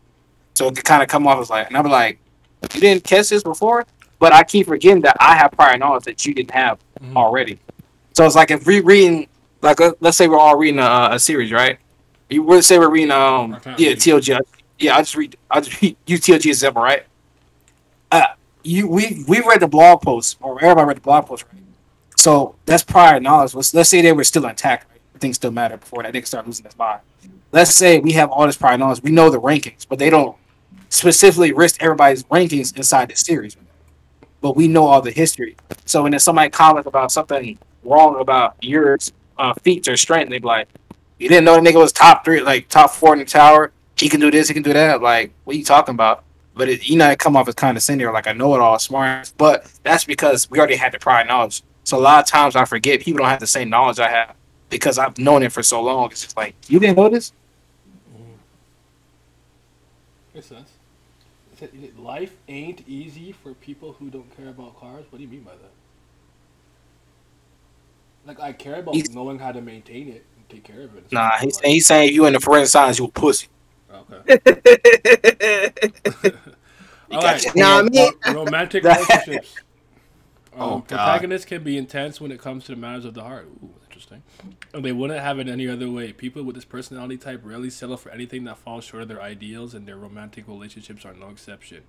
Protagonists want to fall in love with the content of a person's character and the tenure of their soul, not just the way they look from across the room. Boo! Get a 10 out of 10. No, I'm kidding. Although these personalities may come across as outgoing or even a bit flirtatious. Yeah, look at him. You knew about him. Flirtatious, huh, nigga? Few protagonists are satisfied by fleeting attractions. Their standards are high and they know it. In fact, this awareness might give protagonists a deeper appreciation of just how rare and precious it is to feel a real spark with another person. And in turn, just how rare and special it is when that spark grows into the steady flames of true abiding love. Do we even believe in true abiding love? Is that real? Darius said there's only leverage. Oh my god! He said there's no love in this world, just leverage. I don't know. Like Simi said, he got the bulbous head. The knowledge is in there. Could he be wrong? I don't think so. Wait. So many convos with people talk about cars. I have no clue what's going on. Oh, that's what you meant. Oh, I understand. But sometimes when my friends are going off about this and that and the other, I'm better now because I've been trying to get myself used to it. But this is how I feel when my friends talk about Jordans and shoes, and Balenciagas and fear of something. I don't know, some weird shoes. Shit like that. I'll be like, I don't know what's going on. I just look at them. Like, oh yeah, the cool gray Retro 5 Jordan 94 when he played in the Garden and scored 55. Okay, cool. Look, I don't Why he yell like he across the garden? When protagonists fall for someone, what does it say? My thing is blocking me. Moving beyond the dating game. When protagonists fall for someone, they tend to fall hard and they're not coy about it. Protagonists are among the personality types that most readily express how they feel, so they often find themselves making the first move, or rather than playing games or waiting for a reassurance that the other person feels the same way. In the dating world, protagonists willingly put themselves out there. Willingness to put themselves out there. What the hell is that? Put themselves out there can be refreshing and more than a little unusual. This, along with the intensity of their passion, is incredibly appealing to many people. That said, because protagonists do so often make the first move, they may encounter their share of rejection as they look for a kindred spirit. Most of this accurate so far? It's all pretty much 100%. Sight, that shit all. I'll be out here breeding hoes, you know what I'm saying? No rubber ducky. I got about 5 kids on the way, you already know what I'm saying? I learn everything about know my boy Simi, boy. What the fuck going on here, man? Well, I ain't gonna tell me. Only breeding hoes, for no love, boy. Only blade you need, the blade to be slashing you, that's what my boy Simi told me, boy. So, son, the big bro. Oh, please. That's all 1%. He's making his accent so damn long. He really is a protagonist. You got the most screen time. But for real though, do you find yourself you're overly zealous? Oh my God, 100%, without a doubt, my biggest flaw. I was experienced my boy freshman year. Call me the rejection king, boy. I was falling in love left and right, making my move here, there, moving, grooving. Yo, what's popping? Nope, we good. All right, what's popping? Nope, we good. Nope, what's popping? Nope, we good. Nope, what's popping? Nope, we good. Repeat every day, man. Like I was on the ball, man. Like I was moving, like shit, boy. Whew. Call me Wally West. How fast I was in that bitch, man. I was getting dunked on, and not the right type of way. No, always us, yes. short. I'm making short story quick. I mean, long story short, quick. All right. Basically, and I used to do a lot more like lovey dovey, like I said, like I'm highly idealistic, right? So when I get an image of something that should happen when I was younger, it happens now, but now I know it won't come like that. It won't exist like that, right? So it's just like same way like you know, like you know how you said, all right, she said yes, I do this. She said no, I do this. You said maybe I do this, but then you get like a left field, so it don't go like that. So what I've experienced is that I usually have an envisionment of something, how something should play out. Don't play out like that usually most of the time. It'd be everybody, but my creativity and idealistic shit go to the next level. So what I've learned is that one story I had from sixth grade, right? There's this girl I really like. And we're still friends today. We're like really good friends today. So long story short, I wrote a song for her. I brought a guitar and I sung the song for her in front of the whole sixth grade class because it was treated like a lady week and it was Valentine's Day and basically at school. And I basically sung the song for her. I was like, yo, I wrote that bitch. I played guitar, sung it, and then from my whole like sixth grade class, and then I was like, yo, shout out to blank blank favela, and you know, it's like this for you. And then she like she was like she Mexican, but she like really fucking pale. Oh god, that girl turned into a fucking tomato, bro. She now like this not how I go in the movies. I like the High School Musical. They didn't do this like some of the other Disney movies. Like you know, people sing and they get the girl. I didn't get the girl. Like that don't work. And like back when I was younger, I used to do a lot of like you know cutesy shit. Like I was like, oh, you know, let me get her a bear or let me make something. I was the type of nigga that make something. I was that type of nigga. I could draw back in the day, so I like let me do a portrait of her, and like you know, like I drew a portrait of you. You know, make CDs for girls, like a playlist. Yeah, like that type of nigga. Not like damn. I was like, anyways. Yeah, I like. So basically, what it'd be like if we, basically what it'd be like in school is like, hey, I drew you this picture, and she was like, oh, thank you. Then you see that fucking 6 foot goatee bearded nigga with a tank top and his sandals on. Mr. NTR. Yeah, hey yo, you trying to go to the park? Oh, nice, let's go. Like, and then she throw my shit in the trash, and I'm like, damn. I go home sad for like 2 seconds. That's how playing video games. So, what they do, what they say, they be capping, bro. But yeah, man, it's like I used to do all that shit back in the day, and I just started like, nah, I ain't wasting my effort and time. I still fall in love, but I started navigating better. It's like a thing again, the thinking versus emotional. I started navigating better through that, and I started to learn that all my imagination shit just don't happen like that. Okay, this is reality. All right, I'm a protagonist, but this is reality, nigga.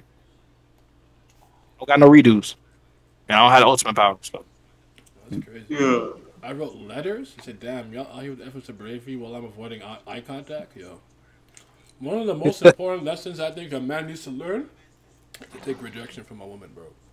If you're that fear of rejection, you'll never get anywhere. Because that taught me how to take rejection from jobs, people, general. That just bled into other places in my life. So avoid eye contact. I don't have time for that. I don't know. Yeah.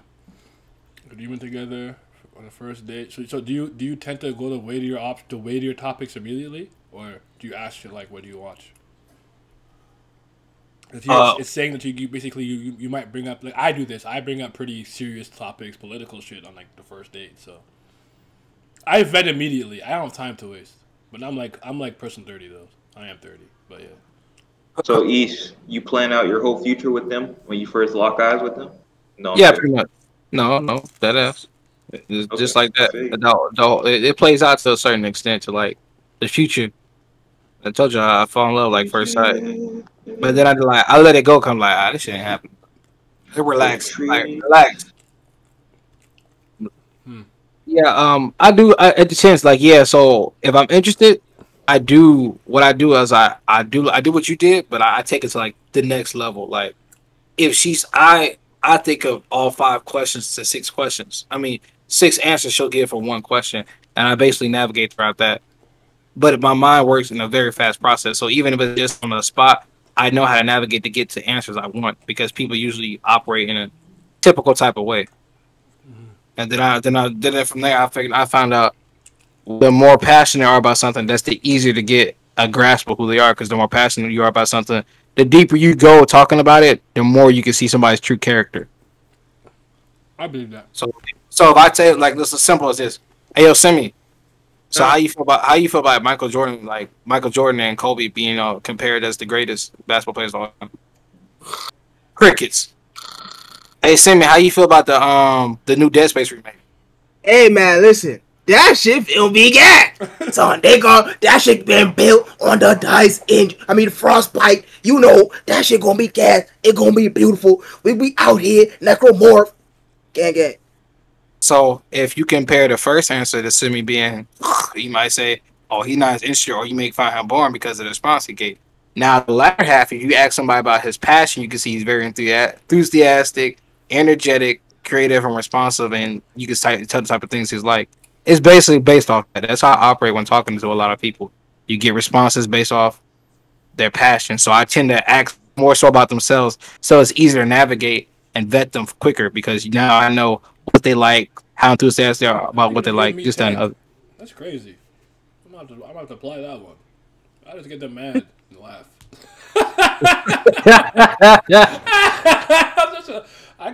I'm such a dickhead sometimes. I gotta do better. Sometimes?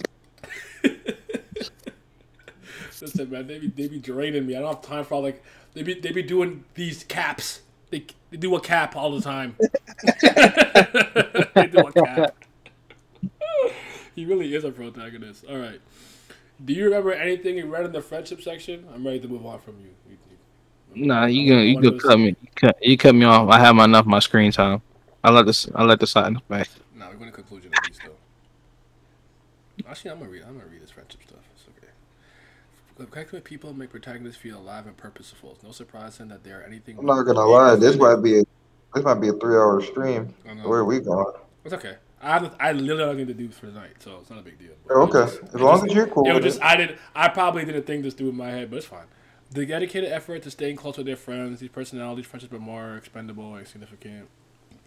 Instead, they are a key component of life, a life well lived. Okay, so okay, that's interesting. I'll see. We'll keep going. I'll just come in a second. A wealth of perspectives. Few personality types can match a protagonist's sincere desire to get to know people. Fair enough. You did just explain a little bit of that with the knowing people's thing. For protagonists, discovering someone's quirks and opinions and hopes and follies is one of the life's purest pleasures. This was made for him for real though. For protagonists, most people can't help but be fascinated by other worldviews, even those which they wholeheartedly disagree. Encountering a wealth of perspectives is what keeps life interesting for these types. He did say that you find people interesting and whatnot because of all that kind of stuff, dude. Like, you low-key answered a lot of this stuff. That's crazy. Protagonists surround themselves with all sorts of friends and acquaintances, including those whose experiences and ideas differ wildly from their own. That said, most protagonists find it difficult to respect anyone who takes shortcuts, disrespects others, or refuses to challenge the status quo. That true? Or less. Okay. I do slightly agree. I mean, I don't judge people taking shortcuts. Like, hey man, it life out, nigga. You gotta get it how you get it. For real. Like I told you, man. I agree with that.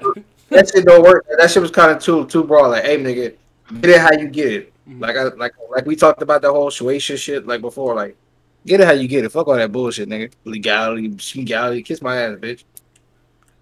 All right. Hey. I'm gonna conclude it. What you have read so far is an introduction of complexities of the protagonist's personality type, along with the way you have muttered to yourself, wow, this is so accurate, it's a little creepy, or finally, someone understands me. You may have even asked, how did they know more about me than the people I'm closest? What? How do they know more about me than the people I'm closest to do? Ow. Okay. Uh-oh. That wasn't me, right? So let me know. That wasn't me. So, okay. Do you often feel misunderstood? Just out of curiosity. You said what to me?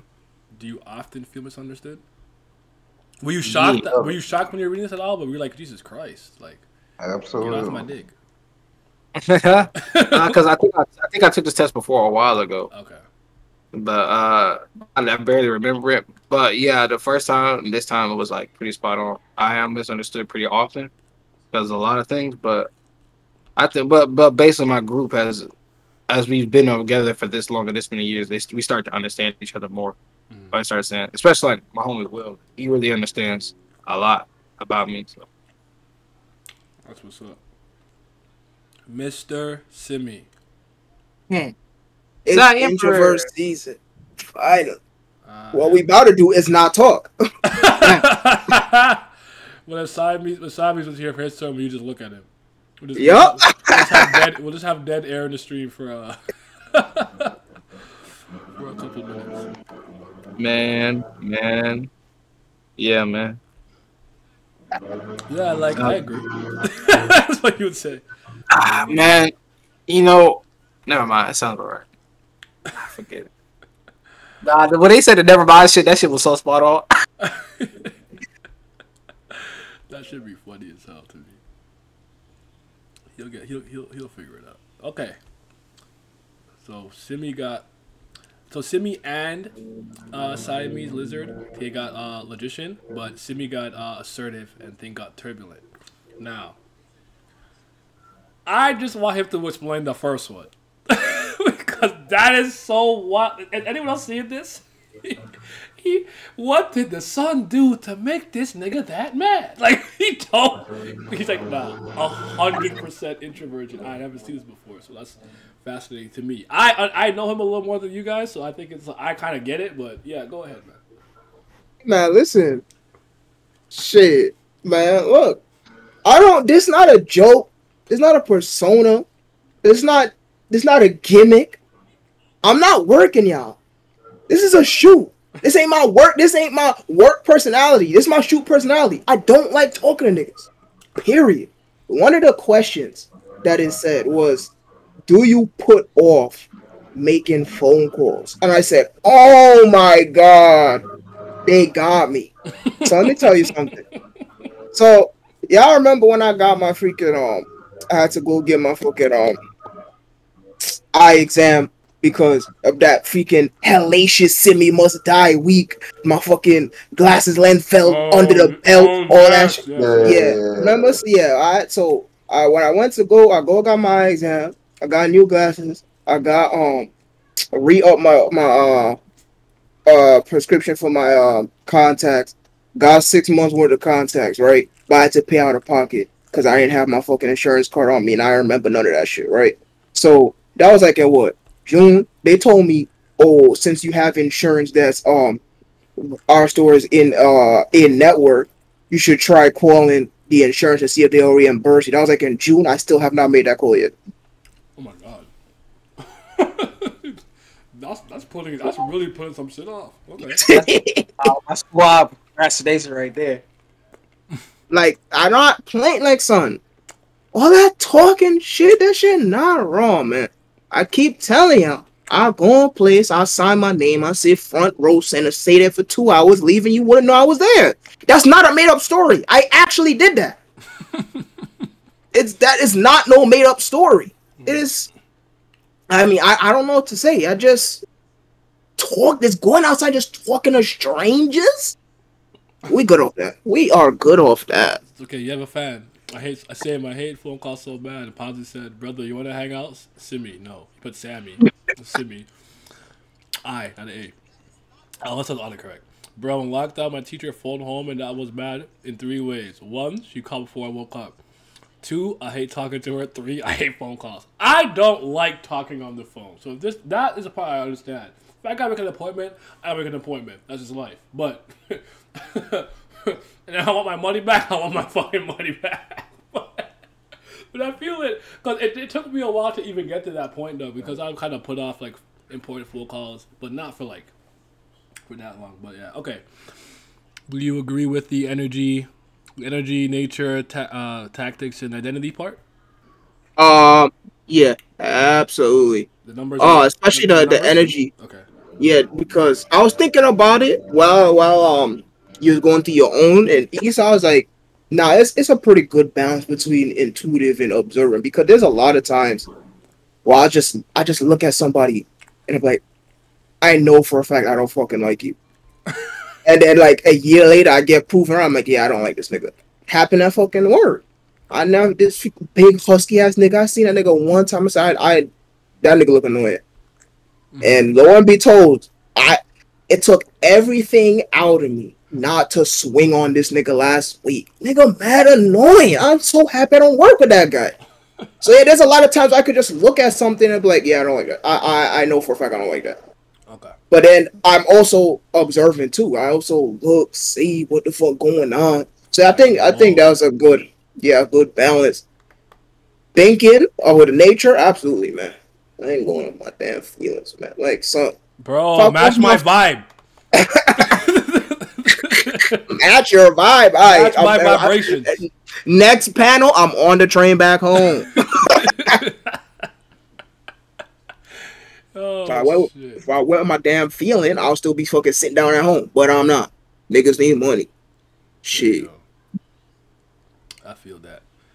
All right, let's get into some of the topics here. So, logician INTP, someone with the introverted, intuitive thinking and perspecting personality traits. These flexible thinkers enjoy taking an unconventional approach to many aspects of life. They often seek out unlikely paths, mixing willingness to experiment with the personal creativity. The important thing is not to stop questioning. Curiosity has its own reason for existence. That's deep. I've never heard Einstein say that before. So Einstein quote. Interesting. Logicians pride themselves on their unique perspectives and vigorous intellect. They can't help but puzzle over the mysteries of the universe. Is that what you're doing? Which explain why some of the most influential philosophers and scientists of all times have been logicians. This personality type is fairly rare, but with their creativity and inventiveness, logicians aren't afraid to stand out from the crowd. Yeah, I'll tell you right now. I ponder this in the car. Why must waifus die?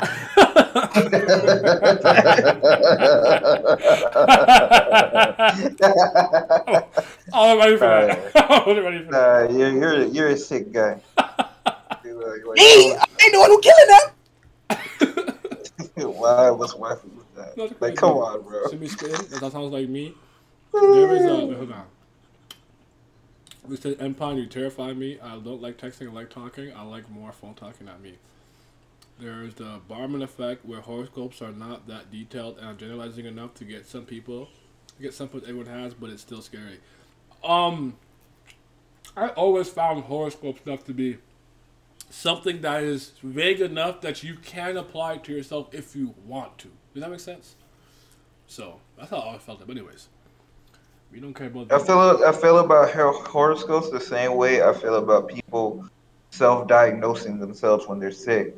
If you see enough of the right symptoms and enough things that you feel like are true, then you're gonna apply the entire thing to yourself. Well said. Well said.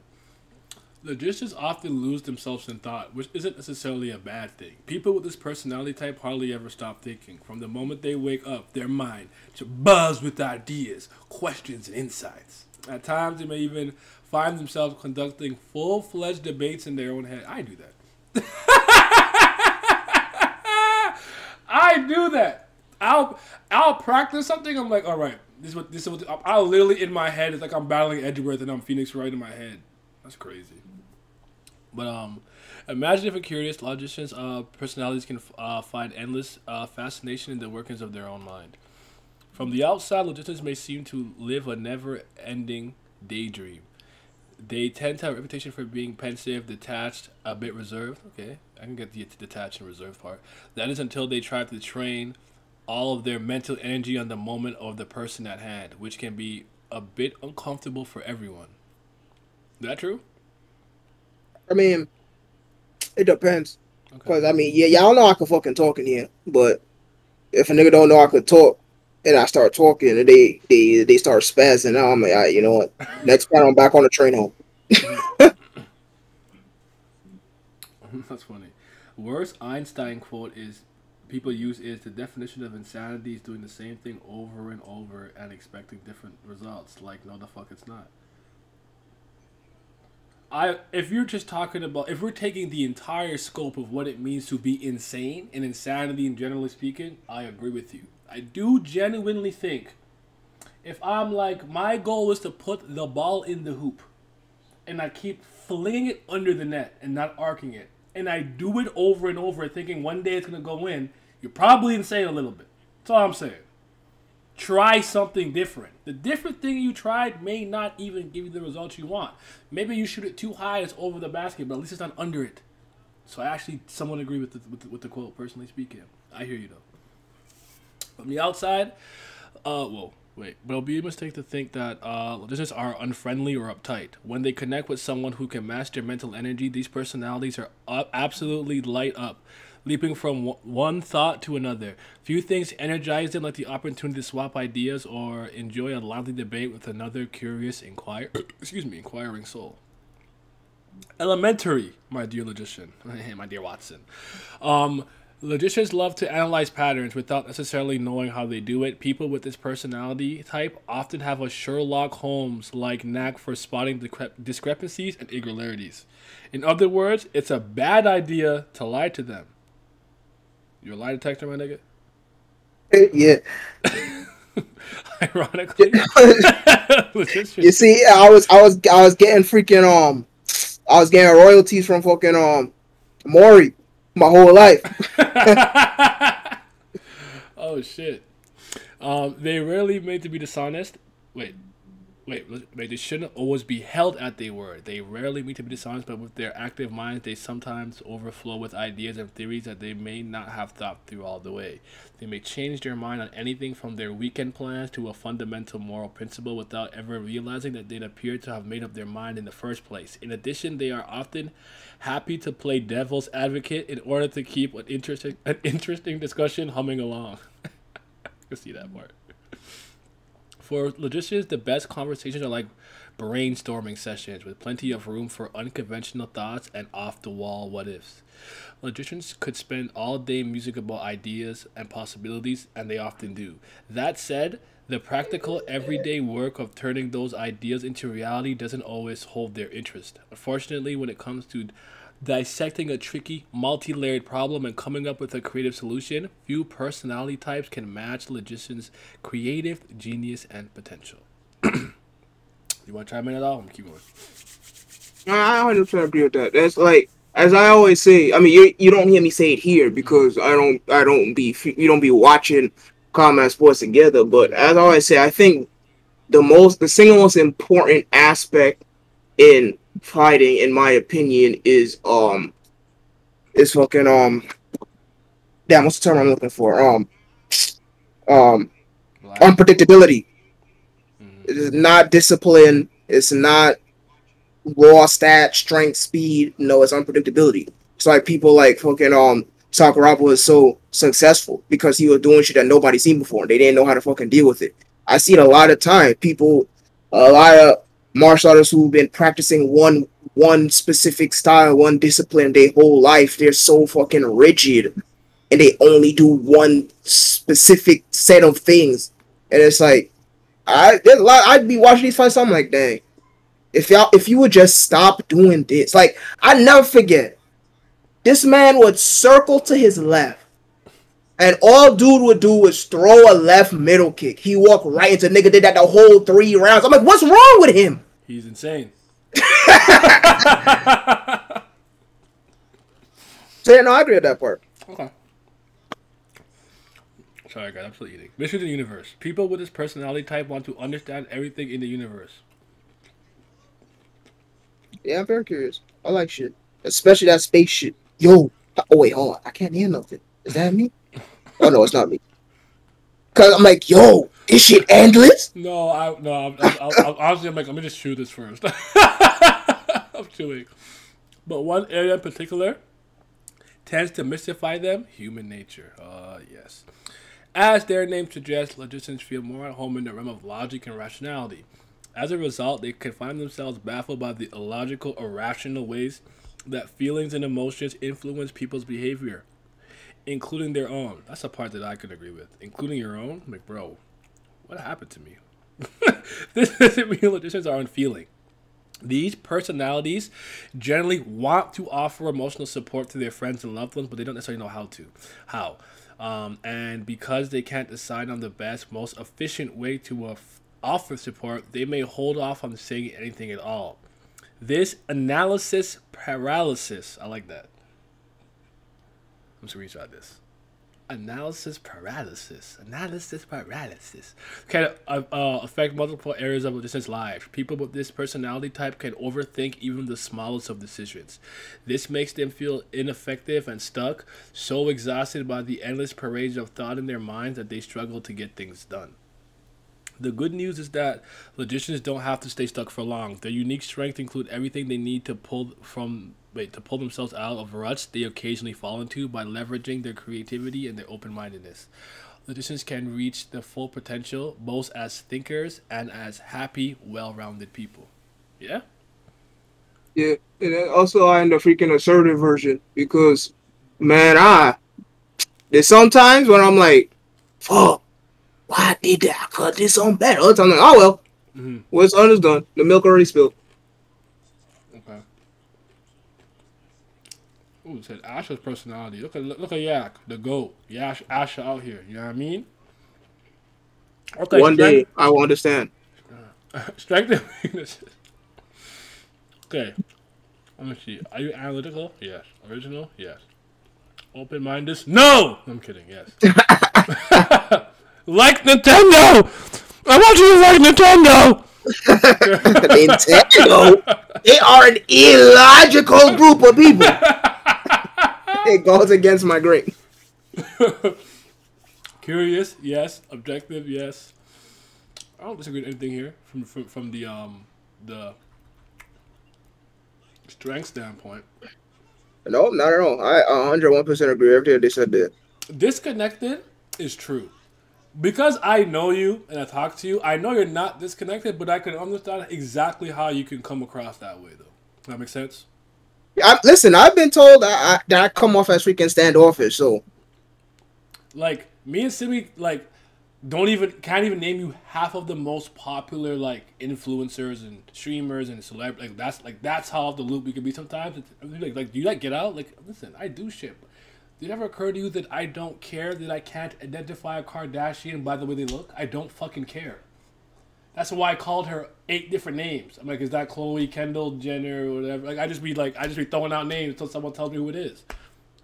Yeah, like, dude, freaking same dude, cats. I just see, he's like a freaking a monster that aggroes you. Meaning, if you just get close enough, he gonna attack you. All I wanted to do was throw out something. He started talking to me about the fucking latest versus battle. I'm like, I don't know who these niggas are. Oh, they from New York, though. I don't know them. Oh, shit. Yeah, I feel that. Trust me. Insensitive, that's another one I could see. Now, the ones that I find are interesting here. Perfectionist, impatient, and dissatisfied. So, hold on, let me read it. This logicians can't help but imagine how things could be better than they already are. These personalities are constantly on the lookout for problems to solve, topics to learn, and new ways to approach things. Taken too far, this mindset can become overwhelming, with logicians constantly trying to reinvent the wheel rather than reliably addressing their needs and responsibilities. Did you find yourself dissatisfied often or whatever? Not often, but yeah. Sometimes, like, it's not 101% loss on me, but it's not 100% either. So, like, I'll give like sense in the right context. Yeah. Okay. What about impatient? Absolutely. I can be patient about a lot of things, but oh man, outside of those things, come the fuck on. I never forget. It was so pain. Middle school days, I didn't have no debit card. I had to rely on my sister to buy anything online for me. It was pain, boy. I was so irritated. So put that shit on your car now! Hey! There's no time to waste. Put it on it now. Damn. That shit gonna be gone by the time it posts on your account. Please, I beg. It's so funny to me. Oh god. Dissatisfied and impatient fit too. Not the insensitive one. Thankfully, I'm not impatient. Unfortunately, people say I'm also disconnected and insensitive, but I don't even feel like I am. For situations like that, when people when people say stuff like that, I think about the context of the situation we're in. What are you talking about? Maybe I'm coming across as disconnected, but it's like, no. Literally just the thing you're talking about, I'm not knowledgeable about, and I'm also not interested in that thing. As opposed to insensitivity, again, I get this a lot too. I'm very insensitive. You need to be more empathetic a lot of times, but it's like, maybe I'm just not sympathetic to this plight. I think you're being an idiot. I think you're being childish. I think you need to grow up because you're 30 fucking 5. Maybe that's how I feel. But hey, it is. Yeah, like I can't be on that freaking East Pack, man. I'm not going to pretend to fucking like nothing. I'm not going to try to match your energy. No, if we talk about some shit I don't give a fuck about, don't expect no reply from me. If you're looking for a reply from me, I'm gonna just look at you, or I'm gonna tell you I don't know nothing. Mm-hmm. I'm not impatient. Get up. I find myself to be a patient person, but there's certain things that I definitely could say like I hate waiting on. So I definitely like if I'm going to the store for one specific thing and there's hella people in there, I'm fucking annoyed. I'm gonna have to wait in line to buy one book or one thing. The person in front of me, they bought the whole household, hella Clorox. I'm like, bruh, just let me go first. you know, often I say that shit now. Like, yo, you have too many things. Let me go first. I literally just want this bag of candy. I do it all the time now. It's a new thing I started doing. I was in Dollarama once. I said, there's no way you're in Dollarama buying the whole store. I said, hey, yo, I have one bag of candy. I'm going next. And I went next. No time for this shit. All right. Rome, this is how I'm missing shit. Romantic relationships. Let's see this. I didn't even get to read this before that shit started peddling me that premium fucking shit. Logicians' unusual combination of traits often come as a pleasant surprise to their romantic partners. People with this personality type may seem cerebral and reserved, but once they let their guard down, they have a playful, creative side as well. In their relationships, logicians can use their ingenuity to keep things fresh and come up with clever, unexpected ways to make their partners feel special. As introverts, logicians appreciate alone time, but that doesn't mean they don't crave companionship. For people with this personality type, the ideal romantic partner isn't just someone to pass the time with, but an equal who can challenge their ideas. Logicians want to spend their life in pursuit of learning and growth. They hope that the person they love will not just share this mission, but also actively encourage it. Finding a relationship that meets these standards isn't always easy for these personalities. Logicians may drag their feet when it comes to going out in the world and meeting new people.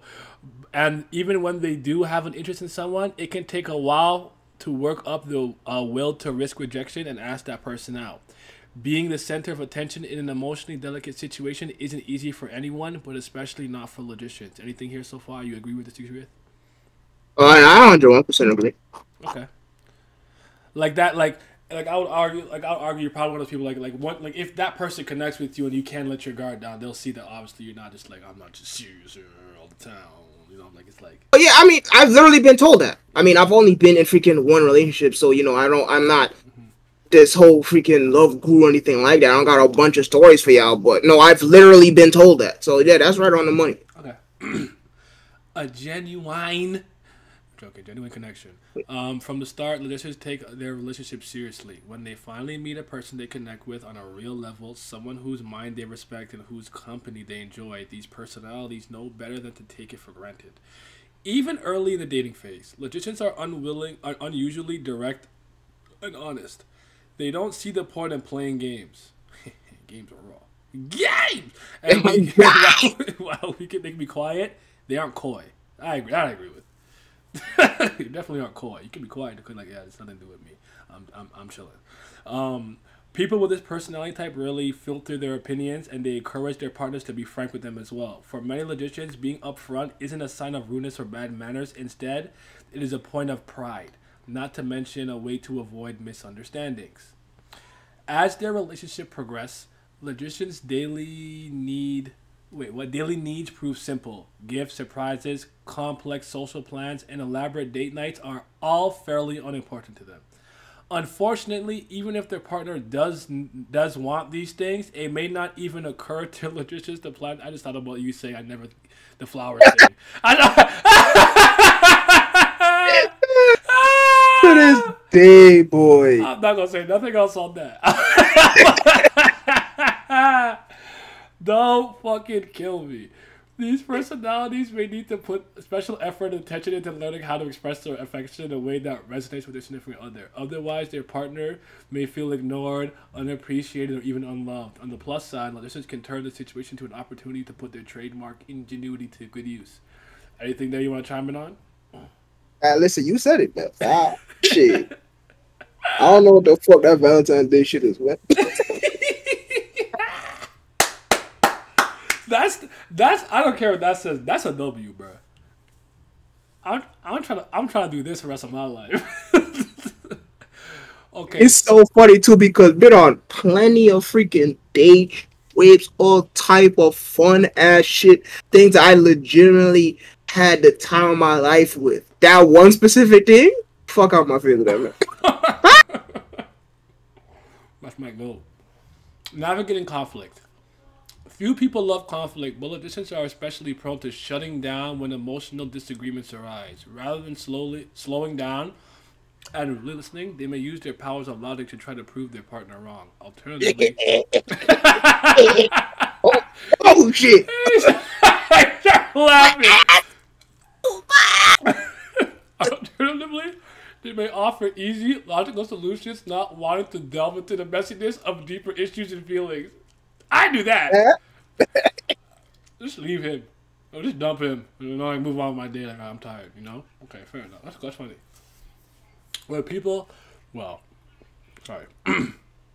When conflict, what the hell is wrong with me? When it comes to conflict, logicians can be guilty of a certain willful ignorance. They may be tempted to set their partner aside, and their own for far too long. As they mature, logicians often learn that people's emotional needs, including their own, are real and valid. For a personality type that loves rationality, this isn't always the easiest of lessons. But this awareness can help logicians to rise to the challenges that all long-term relationships encounter. Talking about feelings may not come naturally to them, but logicians can learn to find emotional common ground with their partners, even in moments of disagreement. Yes, no? Yeah, see, man, man, shit, I keep my mouth shut, man. The irrationality of joy. Logicians tend to live in a world of thought. Romantic relationships can help break them out of their own mind, allowing them to experience the fullness of joy and pleasure in the present moment. This experience can be transformational, revealing strengths, traits, and desires that logicians hadn't known lay within them. With their creative, vivid imagination, logicians can make for surprisingly enthusiastic and passionate partners, capable of expanding their horizons in ways that serve their relationship without ever losing their sense of self. I like that. Yeah. Poetry, you know? Snap my fingers for that one. Yeah. I'm in English class all over again. I hate that shit. Okay, friendships. Like anyone, logicians look to their friends for companionship and support, but people with this personality type prize something else as well: intellectual depth. Not everyone will meet logician standards for a potential friend, but when someone does, the connection can spark instantly, surprising everyone who had thought that this seemingly distant personality type pegged. Who thought they had this seeming personality type pegged. Choosy or selective. Perhaps because they don't mind the company of their own thoughts, logicians don't surround themselves with people just for the sake of it. As a result, it's not always easy to become close friends with these personalities. But when logicians do open up, they can be lively, imaginative friends who always have something interested and unexpected to say. I agree with that. Absolutely. Absolutely. Well, I don't got time to be focused. Listen, I don't even talk to niggas on the internet. Like, are you kidding me? Uh-oh. I feel that. I can't hear shit. Oh, wait, no, we good. Actually, I have not even looked at my OBS. No, we good. No frames dropped. We alright. I haven't looked at it in a while. Look at the chat. Alright, everyone's chilling. Alright, we good. I said I got 0 viewers, though. Nah, we had freaking 11.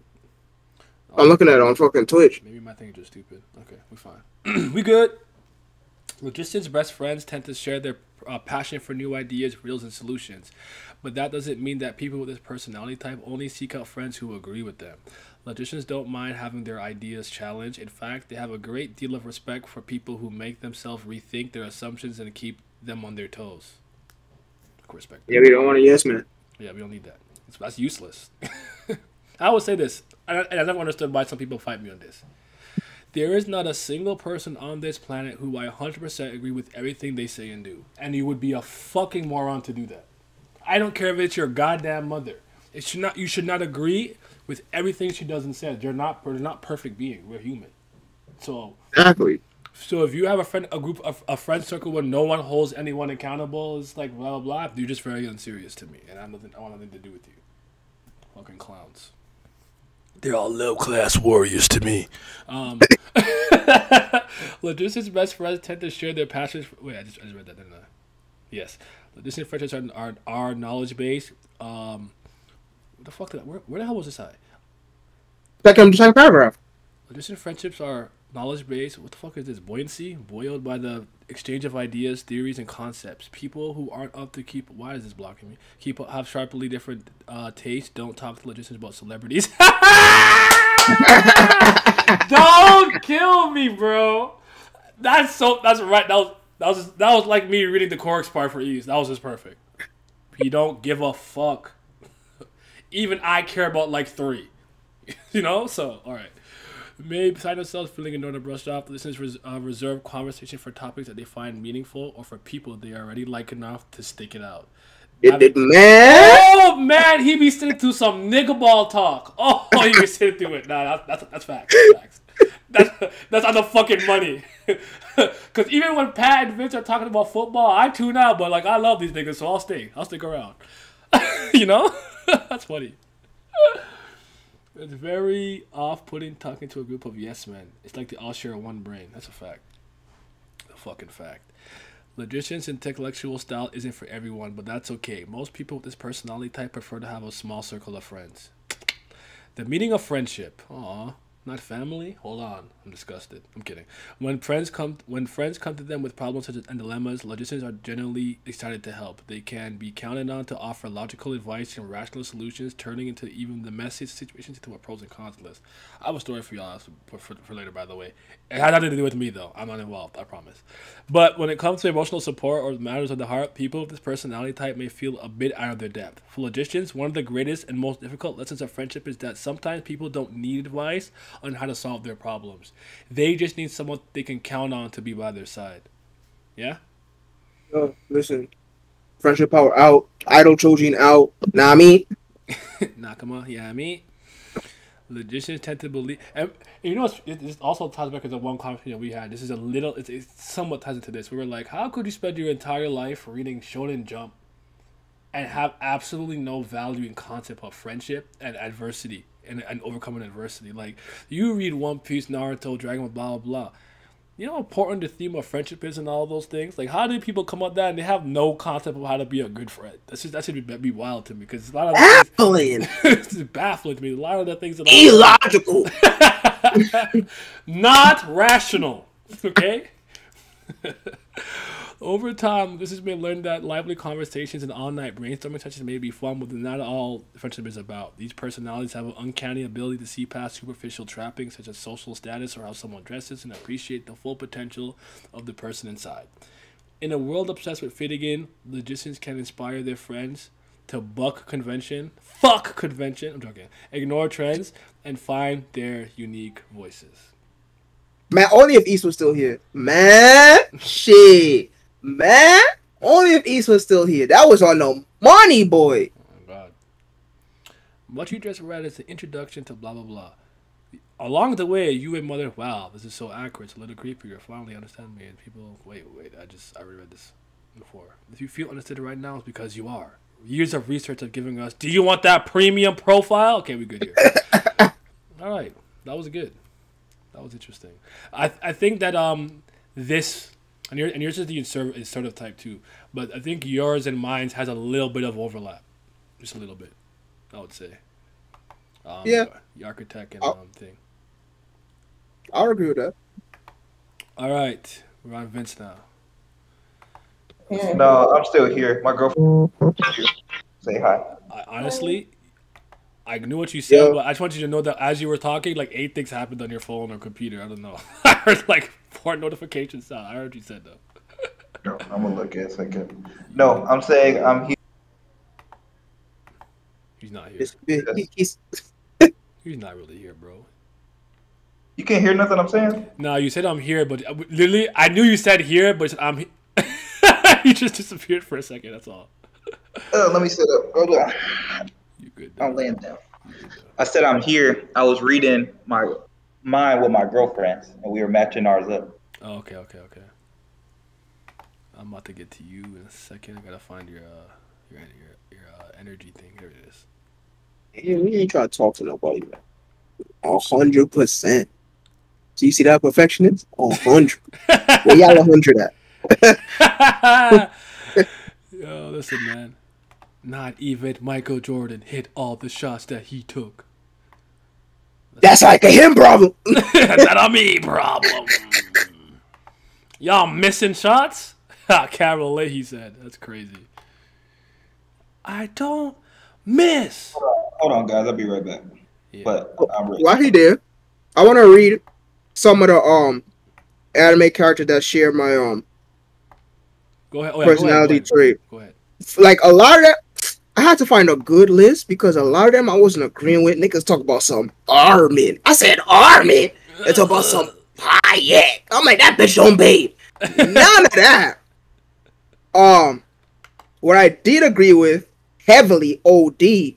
They said Lane. I said, man, listen. You know what she did that entire anime? She wear her bear onesie. She in her room. She build her computer. That's gas. That's me.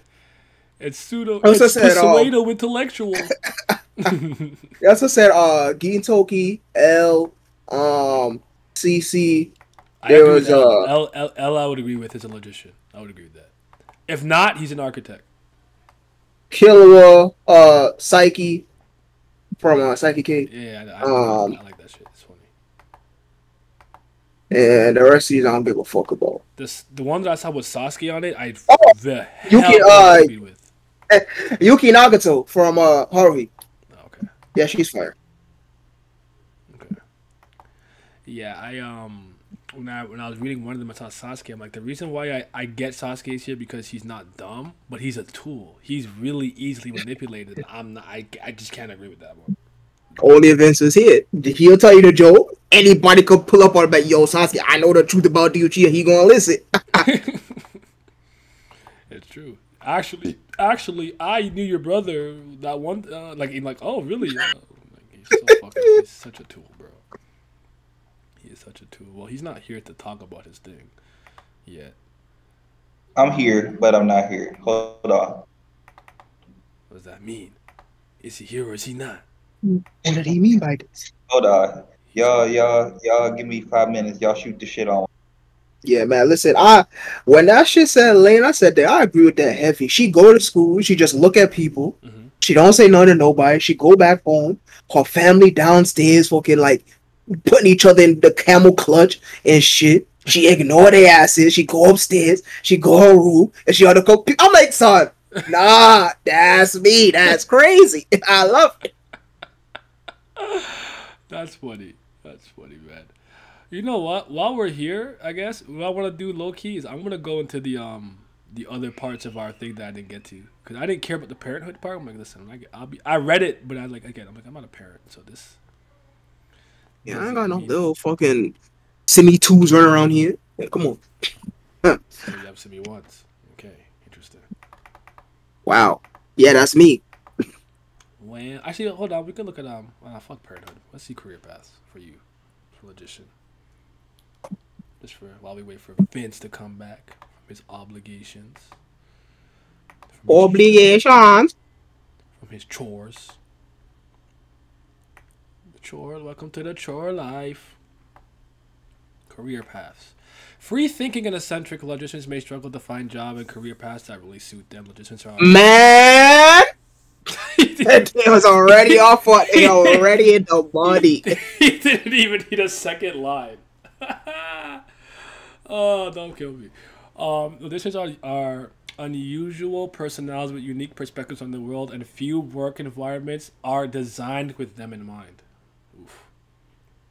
That sounded powerful. With a little ingenuity, logicians can find work that takes full advantage of their strengths. including creativity, a passion for ideas, and an innovative spirit. These qualities, like so many things about this personality type, are rare. As a result, logicians can, with little effort, find ways to stand out in a wide range of fields. Yeah, because most of the fucking workmates, they not working. They just they worried about how to not work and get paid. Oh, fair I'm enough. ready now. Oh, okay. All right. That first line though, that was crazy. Shit, I'm about to, man. Let me tell you.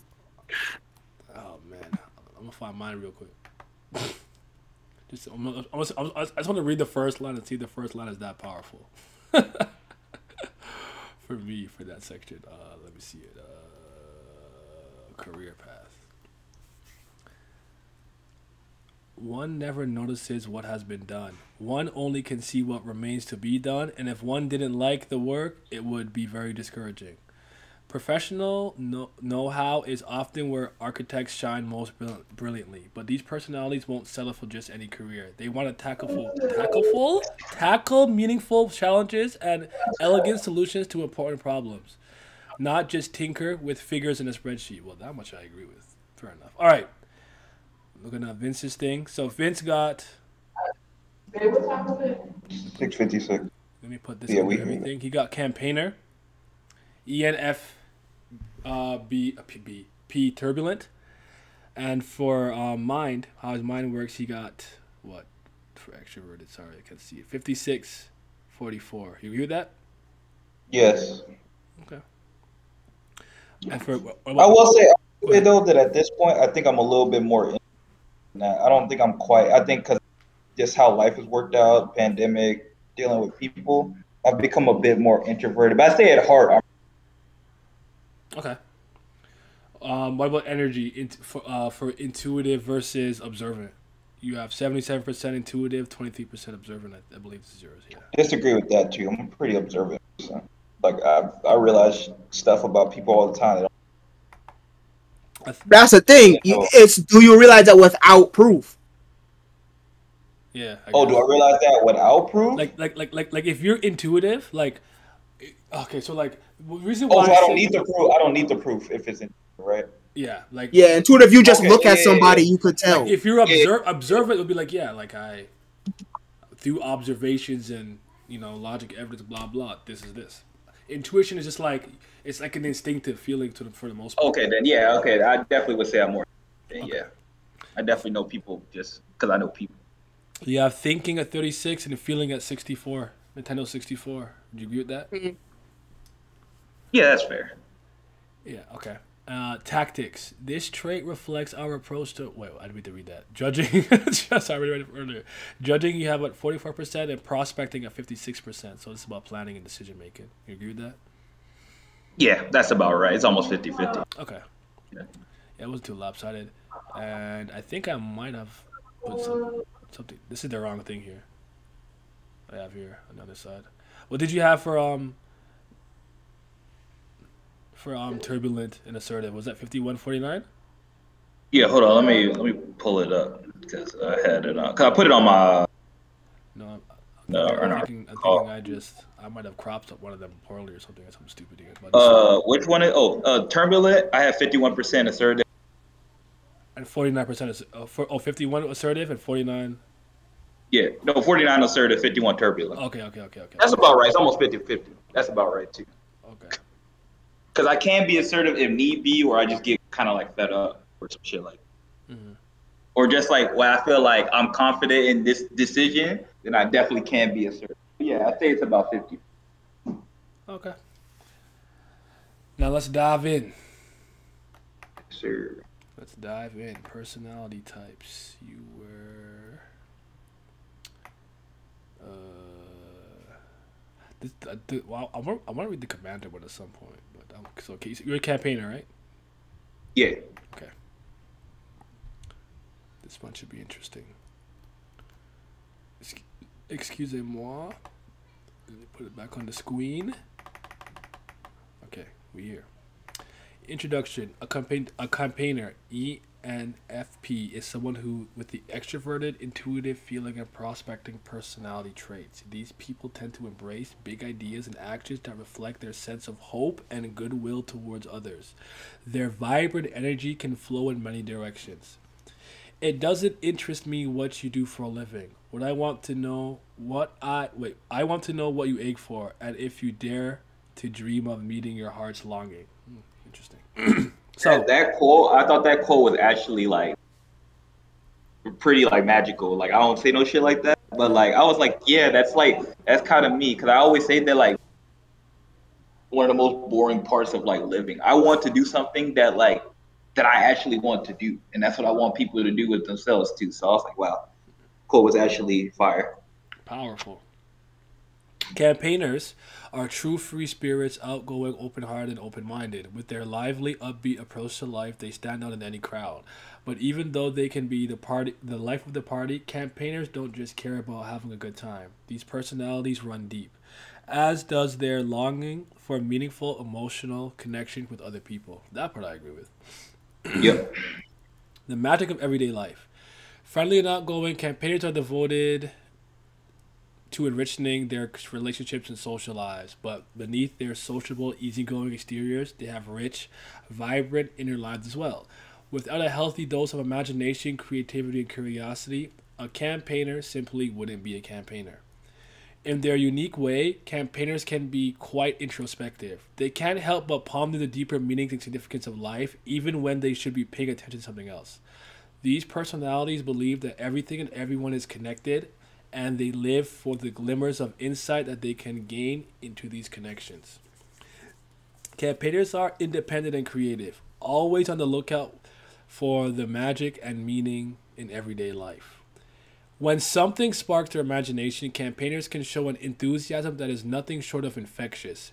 These personalities radiate a positive energy that draws in other people, and campaigners may find themselves being held up by their peers as a leader or guru. But once the initial bloom of inspiration wears off, campaigners can struggle with self-discipline and consistency, losing steam on projects that once meant so much to them. You agree with that? Any of those things? Yeah, 100%. Pretty much everything that's in here. Is that last part too? Like once the novelty of something wears off, it's like okay, I'm over it.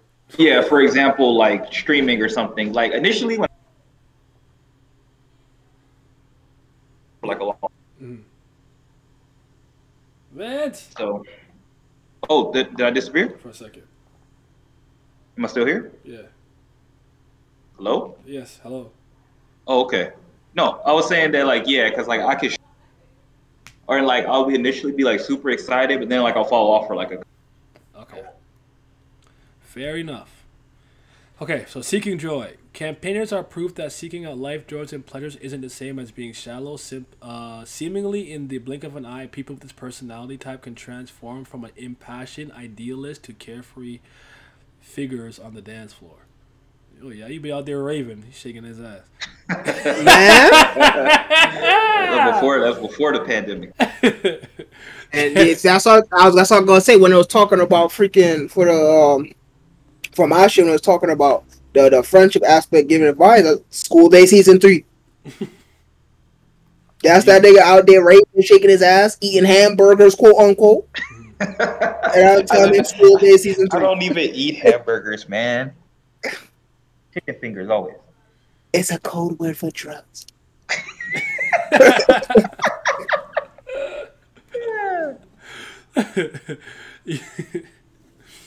Even the most of one campaigners want to connect emotionally with others. Few things matter more to these personality types than having genuine, heartfelt conversation with the people they cherish. Campaigners believe that everyone deserves to express their feelings and their empathy and warmth.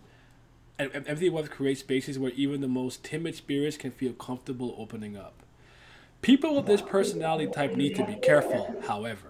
Campaigners' intuition may lead them to read far too much into other people's actions and behaviors. Instead of simply asking for an explanation, campaigners may end up puzzling over someone else's desires or intentions. The kind of social stress is what keeps harmony focused campaigners awake at night. You'll be up late. Campaigners spend a lot of time exploring different relationships feelings, and ideas before they find a path through their lives that feels right. But when they finally do find their way, their imagination, empathy, and courage can light up not only their own lives, but the world around them. All right. Yeah, this is 100% true. We got Say that we I have get a into hard strengths and whatever. weaknesses. Sorry, go ahead. Oh no, I was just saying like sometimes part of my problem. This is something I'm working on. Time dealing with like when somebody says something like crazy, for example, my brain is always racking over like why did they say this a lot more than like it should, and like I'll spend more time pondering over than I probably should. I'll be like, you know what? Instead of just saying like, oh, they're a dumbass and good, I'll be trying to figure out like why, and I'll keep talking to them even though I shouldn't. All right, I feel that. Okay, so your strengths are curious, perceptive, enthusiastic, excellent communicators, festive, and good natured. I agree with everything here. I don't know. Enthusiastic. I wonder if actually hold on. When something captures their imagination, inspires them, campaigners want to share with everyone who will listen, and they're just eager to hear other people's ideas and opinions. Okay, so no, that's fair. You do that if you care about something enough. Yeah. Okay. You agree with everything here, from the curious, the perceptive, enthusiastic, excellent communicators, Yeah, when you scroll down, there's festive, good natured. yeah, Okay. For weaknesses. Are you a people pleaser? yep, Okay. 100%. Are you unfocused? Yep, Disorganized? yep, Yeah, he still has to be Higurashi. Like, come on. yeah. Now, this one, I'm not going to say why. Overly accommodating, I believe. Yep.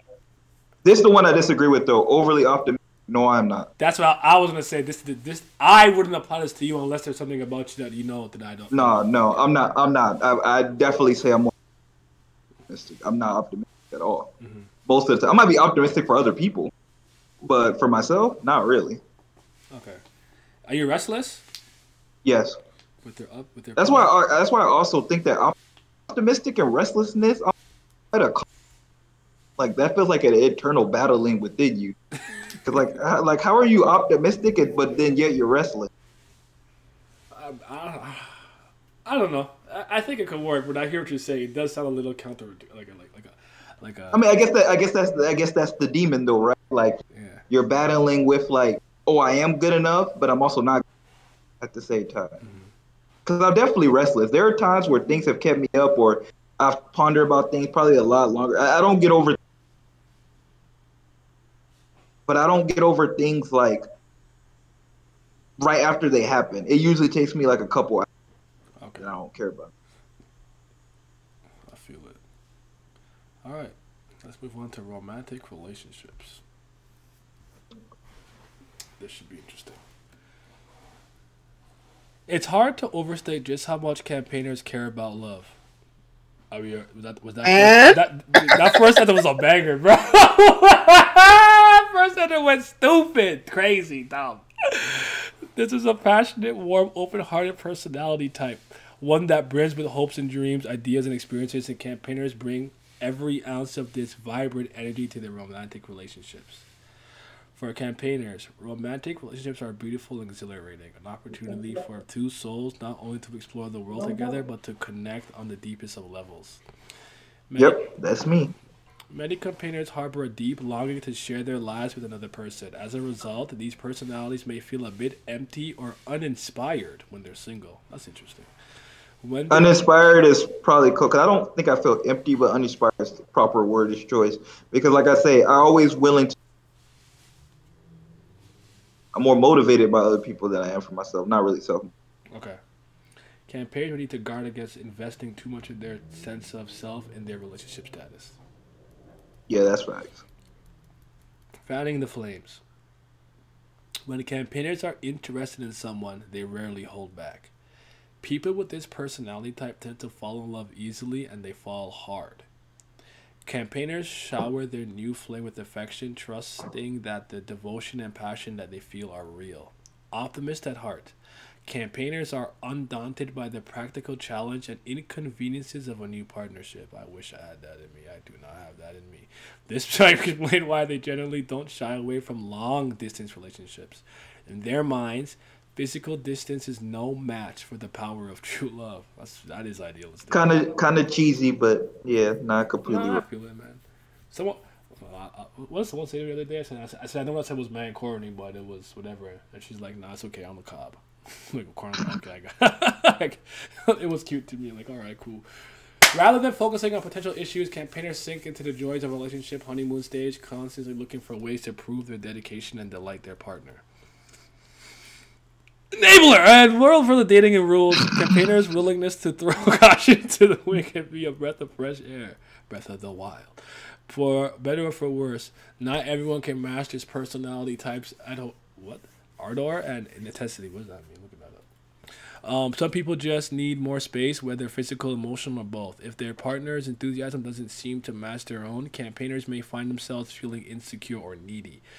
And when the flames of romance start to flicker or wane, as happens in nearly every longer-term relationship, campaigners might worry that their devotion has been misplaced and the match isn't meant to be after all. Yes, no? This is a problem I dealt with more like around high school, but it definitely was a problem because just like I felt like I was like anytime I talked to like a girl, anything like that, I felt like I was like a lot. Like I was just like like I'm too much. They don't know how to deal with that. So definitely felt part of that. But not so much now though. Now that I'm older. So ardor just means enthusiasm or passion. Okay. The mystery of relationships. Whoops. Perhaps because they're so unstinting with their affection, campaigners can struggle with the mystery of why some relationships don't work out. Shouldn't love be enough to keep two people happily together, especially when one of those partners is as eager to please as a campaigner? Oh. Is this a blue pill test? I'm kidding. But I'm kidding. Well, like everyone, people with this personality type need to remember that relationships are always mutual interest, mutual growth, mutual responsibility. As many campaigners learn, the fate of a relationship has less to do with whether it was meant to be in some cosmic sense than with how two partners treat and communicate with one another.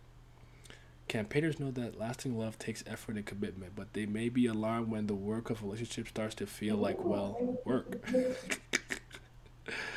Cherished ideals. Campaigners approach their relationships with the highest of ideals. They long to know and unconditionally accept everything about their partner. I can't do that. Just as they long for that person to know and unconditionally accept them in return. I don't want anyone to love me unconditionally, honestly.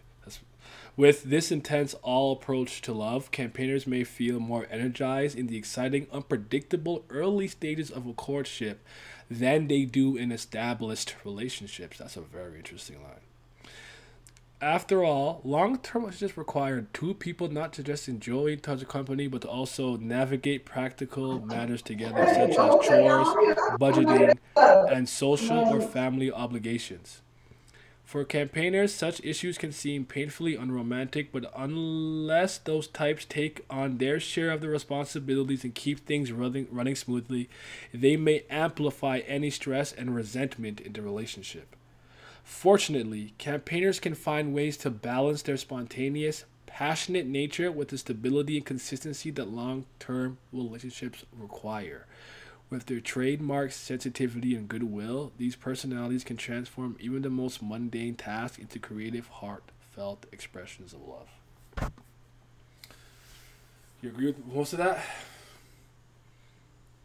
Yes, most of it. Okay. Definitely. Damn, there was something up there, but I got lost in it. But with the part where I was talking better with the courtship than like established, I definitely can like as older see where that's like coming from. Cause it's just like it's a lot interesting. Like that's why I say like the toxic part of myself is like the mental mind games, like just that whole diving in and doing all that stuff first. It's just like when established, it's like the unpredictability and all that's gone. So definitely feel where that's coming from. I found the line interesting because I think maybe because I guess I was arguing on the polar opposite. It's not that I don't enjoy the like courtship honeymoon phase, but like I like stability. I like to know that this thing is locked in, keyed in, bolted, and it's good. Sturdy. I can go now. Like not that I'm having to, but I can understand why that could be a little bit more exciting. Is it? Well, it's like getting to know somebody for the first time is a lot more exciting because it's just like you're learning all these new things every day. It's like new, Okay. but it's like I once you're actually, established, and it's like especially like the negative parts about them. Once it's established, like they're not going away. Like so, you're just like, damn, I really yeah, don't no, like this I aspect actually, of this yeah, person. I'm in Yeti's boat. Like, I really don't want to go through fucking months, weeks, days, weeks, months of getting to know somebody, spending money, using up my fucking precious time just for it to account to nothing in the end. Like that stability wrong. I'm used to that, so I guess like I understand where y'all coming from. Hmm. That was like so that wasn't nothing new. No, I feel that. That's why I thought it was interesting because I think as I was reading it, I'm like, whatever. Probably not, but I guess that should still work. I was, by the way, Ryan, I was kind of kidding. Like, I do imagine that there's a lot of people who find doing chores together romantically. I actually found that cooking together with another girl is very fun. Making sushi with another woman for me was very enjoyable. So, I wouldn't enjoy that. I can't cook. It's a lot of work. well, this was one of the few people that I've dated, whatever you want to call it, or was seeing See, that could actually cook. I like trading skills. If she can cook, I could do like a foot massage or something. I don't know. I I'm don't, crazy. I don't want to do that, but I hear you. Like, I'm a trader. no, what you're saying is something that I think is always very important. Where I say, like, when you talk about these things and negotiate stuff, it's like if you ask someone to uphold something, I think you should be willing or capable, or you should be upholding it. But if it's something you know you're not good at, you can use a trade off. Okay, the one I always use is the weak wrist. When she has weak wrist, okay, I'm strong. I can carry shit. I can lift shit. It's not a big deal. I'll do all the heavy lifting. You bring groceries in. Weak, You weak buy groceries, wrist. just go inside. I'll bring them in the house. Things like that. Like, it's not a big deal. But in turn, if I can't cook, handle that. You know, I can, but I'm saying if I couldn't handle that, it's a trade off. That's fine. I do all the macho shit. You know handle the kitchen shit. That's fine. Just discuss it. That's all. So Yeah, that's communication, man. Yeah, I don't think people understand how far that shit really can go. But hey, so yeah. As friends, campaigners are cheerful and supportive. They're nearly always up for a little lighthearted banter or a deep, heartful, emotional discussion about anything and everything. Generous and giving, campaigners have much to offer in the realm of friendship. At times, however, they may struggle with a suspicion that they care more about their friends than their friends care about them. A suspicion that could leave these sociable, warm-hearted personalities feeling a little more lonely. I've literally heard you damn. express that. Damn. I really got read. They read me. You're an open book to me. I activate my trap card. So type B. Yeah, it's a struggle because I definitely always feel like I care more about people than they care about. That means, but it feels that way because of just the level of energy and stuff. Because I'm just like, man, listen, if I'm always contacting you, always telling you, uplifting you, this, that, and the other, and then like you see, I'm going through something. Like I'm not saying that like yeah, I like dramatic or something at times, but like if I'm clearly going through something or like feel like I'm being a little off basis, a lot of niggas will turn to be like, damn, I wonder that nigga's okay, but then not say anything. Wow. That's I don't understand that shit. But hey, that's life. No, I feel that. Cooking is fun. If cooking is fun, can be fun. Yeah, of course. Yeah, sushi delicious. I love sushi. Yeah, I learned how to make sushi earlier this year, and I made it with somebody, and I was at the time. It was cute. It was cute. The adventure of she don't want me though. The adventure of friendship. Well, then she wanted me, but you know how it goes with me. Let's keep it casual. I don't want to be casual anymore. Well, your ship is sailed, baby. Imagine if an upbeat campaigners know how to I don't transform think she fucking want me. into even the most ordinary moments into a special occasion, and for these personalities, nearly every opportunity to spend time with friends is a special occasion. Campaigners cherish their friends, and they hate to take a single moment together for granted. Not even one, bro. You gotta take one for granted, bro. Come on. For the one time. With their trademark good cheer, campaigners can turn any situation into an adventure. Blah, blah, blah. I just read that for the most part. As you might expect, campaigners' sociable energy can be a magnet for other outgoing personality types.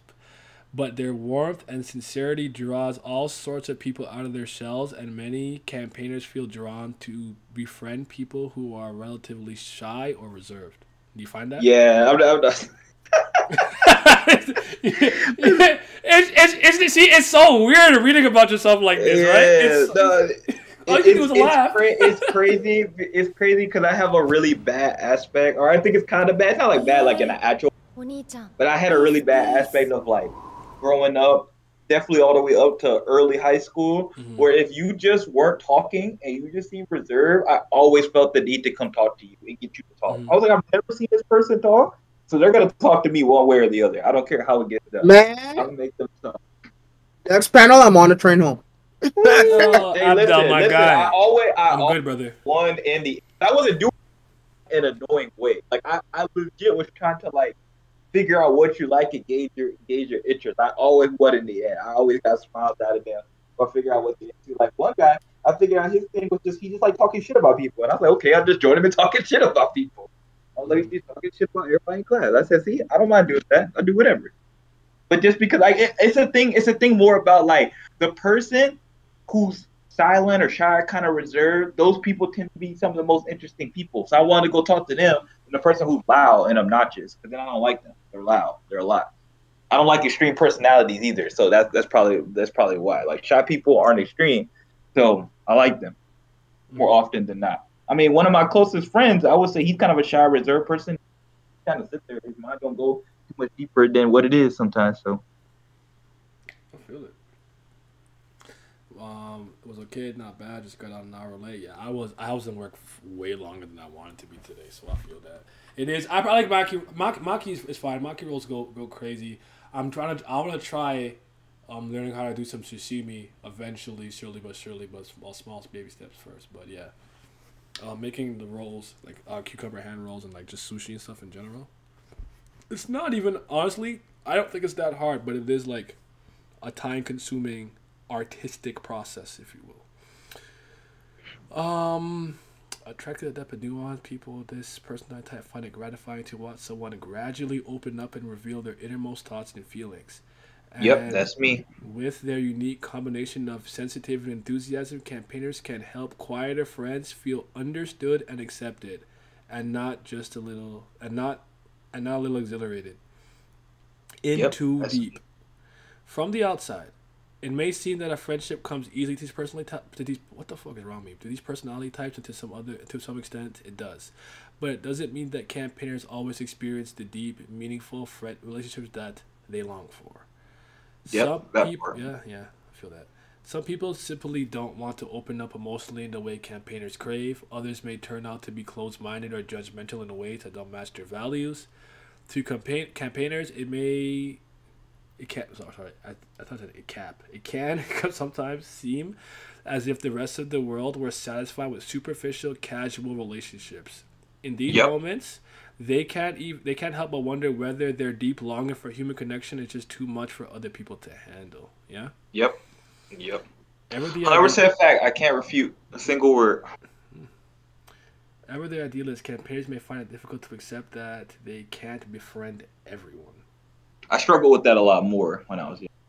Okay. Now I'm more accepting of it. Yeah. Campaigners' idealism can also cause issues with their close friendships. This personality type is known for going to great lengths to be caring and helpful, which you do, and campaigners take pride in being unfailingly generous with their time, energy, money, and attention and emotions. But at times, campaigners may give so much to their friendships that they can't meet their own needs. Unfortunately, even between the dearest of friends, this sort of imbalance can create resentment and misunderstanding. You know, I don't know if I've ever struggled with that part, resentment or misunderstanding with somebody because I care too much about them. Maybe a little bit. I don't know. Maybe the disconnect isn't necessarily the caring part; is that it's not reciprocated in the way that maybe you need it. Yeah. Okay, I could definitely see that then. Then yeah. And for the last part here, it says making life spectacular. Fortunately, campaigners' emotional sensitivity enables them to respond not only to their friends' needs but to their own. Once campaigners learn to balance their desire to help others with their need to stay true to themselves, they can bring the full strength of their empathy, curiosity, and joy to their friendships. And the adventures of that campaigners share with their friends are the stuff of what good life is made of. Let's hit that conclusion. Now, what's our parents here? No. So yeah. I read the parent one off the script. Yeah, we can just talk about that on our own because I didn't want to, Few personality types are as creative and charismatic as campaigners. Known for their idealism and enthusiasm, these personalities excel at dealing with unexpected challenges and brightening the lives of those around them.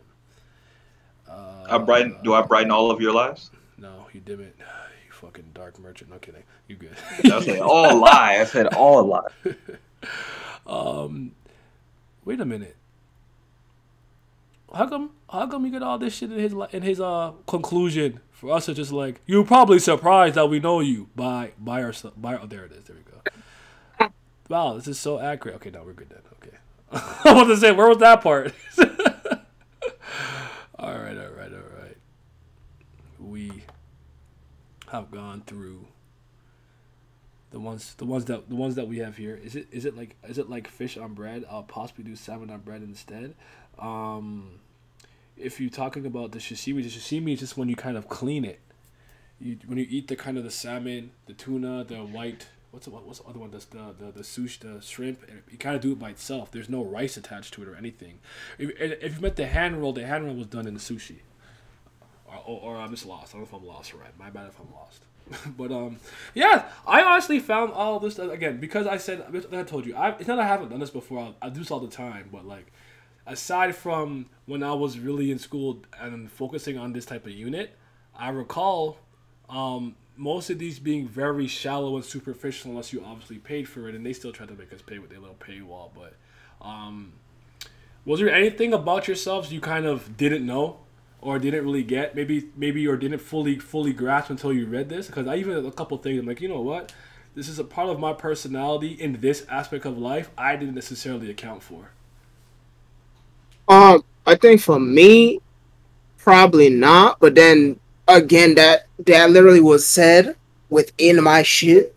The whole fucking constantly thinking about ideas and all that other bullshit, right? Mm-hmm. So most of it, I like didn't. None of it came to a shock to me like that. Only one kind of was fucking the perfectionist part. But I kind of just not even pushed it to the back of my mind. I just kind of forgot. I completely, like what I told you about what I used to do playing fucking the wrestling games back when I was a kid. I completely forgot I even did that. Mm-hmm. But now, for the most part, yeah, there was all shit that I was well aware of.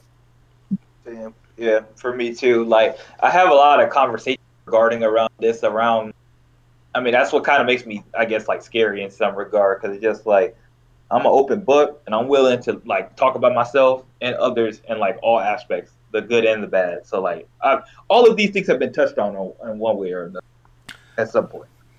I guess I'll say, like, for me, the part where they kind of explain it from a relationship and friendship standpoint, that it's like they're not necessarily boring and or dull people in that sense. It's just that like they're often very misunderstood because of how they could come across, which I totally understand, was just not something I've ever seen articulated by any piece of art, anything I've read, that didn't literally just come from my mouth, me tweeting, I'm so misunderstood, like literally. So it was just, for me, it was shocking to kind of see it laid out like the way it was laid out, and I was like, yo, that's a fact, because, and then, I mean, I've always known this, but, when it said that for them an ideal friendship is low drama based on mutual respect rather than obligation, I agree with that. So, yeah, but this was really dope. Hold on, what did I be say? I'm gonna retake mine at some point because mine was a little off. So let you know when I get next time. All right, cool. I do think this. When you take it, kind of read the question properly, because sometimes I'll read the question and I'll kind of misread it, where it's like they'll be like, do you agree with blah blah yada yada? And I'll actually kind of reverse it in my mind where I should have put more so strongly agree than like when I put on the other. I kind of didn't read the double negative inside the sentence. I don't even know what I mean. Sometimes if you read something and you kind of interpret a little wrong. So where you want to put it, like all the way to the left, you click to the right. And sometimes because I always review it before I go to the next page, I'm like, oh shit, I read this wrong. So I would say use the I think there's like a sliding scale of like in the middle, a little bit to the right, a little to the left. Like use that accordingly, because a lot of the things here isn't necessarily to like lock you into a box, but it's to see if you are more introverted or extroverted. Are you more judgmental or prospective? So if you're like 51-49, it's not that you don't have a lot of prospecting in you. You're just generally a bit more judgmental. So keep that in mind. Any last comments? You've been here for a while, 2 hours, 40 minutes. I told you it was gonna take like 3 hours. Yeah. Like, no, but no. All right. Well, you guys have yourself some mighty fun. Then it was a little different. I thought it was interesting. I need to talk about it. It was on my mind. It was weighing on my heart and my spirit. Not really, but I was thinking about it. I've been like talking about this with a couple other people and comparing them and stuff. So it's like you were just doing it. It's the intellectual part of you. You were like, oh, look at this interesting prospect, and then that was it. Mm-hmm. That was pretty fun though. I enjoyed myself. All right, it's time for the nibble hours. You guys, yes, sir. Wash your ass. You're